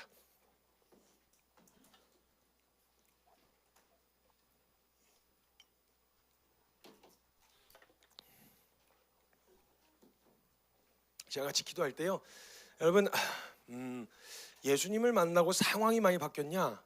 글쎄요, 저는 그렇진 않았어요. 오히려 상황이 더 좋아지진 않았던 것 같아요. 환경은 좀 개선됐냐? 그렇지도 않은 것 같아요. 근데 제가 이 복음이 되신 예수님을, 복음 그 자체가 되신 예수님을 만나게 되어졌을 때 여전히 그런 연약함과 제 안에 갖고 있었던 문제들이 있었거든요. 근데 그때 주님 앞에 고백되어지는 제 고백으로는 동일한 고백이 가능하겠더라고요. 여러분, 제 연약함 거두어 가주시지 않아도, 이 문제 해결해 주시지 않아도 하나님은 저에게 하나님이십니다. 왜냐하면 저에게 있어 기쁜 소식은 하나님이 가져다 주시는 선물 보따리가 아니라 예수님 그분이 저의 기쁜 소식이시기 때문입니다. 그래서 그거면 충분했던 사람들의 고백, 그럼 그때부터 자족이 가능해지는 거예요. 나는 부여함에도 처할 줄 알고 비천함에도 처할 줄 안다. 난 배부를 수도 있고 난 배고플 수도 있다. 나는 그 일체에 만족하는, 자족하는 비결을 배웠다. 뭐 때문에? 예수님이면 되는 거예요. 한평생 내가 원하고 이루고 싶은 것조차도 그것이 내게 만족이 될 수 없다라는 걸 발견하고, 이 무적행 같은 이 공허함은 내가 이 땅에서 무엇을 채워서 얻을 수 있는 게 아니구나. 잠깐은 괜찮아요. 여러분, 수많은 연예인들이 자살하고 죽고 얻고 싶은 거 이른 나이에 얻고 싶은 거 다 얻었다고 말하는 그 사람들이 왜 우울증에 왜 안 돼요? 안 채워져요. 채우려고 해보세요. 만약에 정말 필요하다면 하세요. 안 채워져요. 뭐가 없는 것 같아서이지만 있어도 안 채워져요. 여러분, 처음 산 거를 봤을 땐 기분이 너무 좋고 행복한데 그거 쓰다 보면은 중고되거든요. 더 이상 그것에 대한 감흥을 잃어버리거든요. 다른 무엇인가가 있어야 되거든요. 이게 만족이 안 돼요. 이게 인간이에요. 그런 인간에게 절대적인 복음이 될 수 있는, 상대적이지 않고 절대적, 모두에게 기쁜 소식이 될 수 있고 일시적이지 않고 영원한 기쁜 소식이 되실 수 있는 건 예수 그리스도밖에 없어요. 이걸 보여주고 싶으셨던 거예요. 내가 들고 온 무엇이 아니라 내가 너의 기쁜 소식이다. 우리가 이 실상을 발견한 사람이라면요, 예수 그리스도 그분은 우리에게 복음이 되실 수밖에 없어요. 제가 하나님 앞에 기도할 때, 사랑하는 여러분, 주님 앞에 기도할 때, 하나님 저요 다른 상황, 다른 환경 해결해 주시면 참 좋겠지만요, 그렇지 않아도요 제가 주님 떠날 일은 없어요. 제가 주님, 왜냐면 주님이 저의 기쁜 소식이시거든요. 하나님은 여전히 저의 하나님이십니다. 지금도 더 어려울 때도 아니면 더 괜찮을 때도 괜찮아졌기 때문에 하나님이 아니라 제게 이래나 저래나 하나님은 저의 하나님이십니다. 이 고백이 우리 주님이 가장 듣고 싶어 하실 고백일 거예요. 우리 고백 주님 앞에 올려드릴 수 있었으면 좋겠어요. 주님, 하나님은 저의 하나님이십니다. 주님은 저의 주님이십니다. 이 믿음의 고백, 주님이 가장 기뻐하실 이 고백 주님 앞에 함께 올려드리며 기도하며 나아갔으면 좋겠습니다. 함께 기도합시다. 예, 하나님 우리의 복음이 되어주신 주님 감사합니다.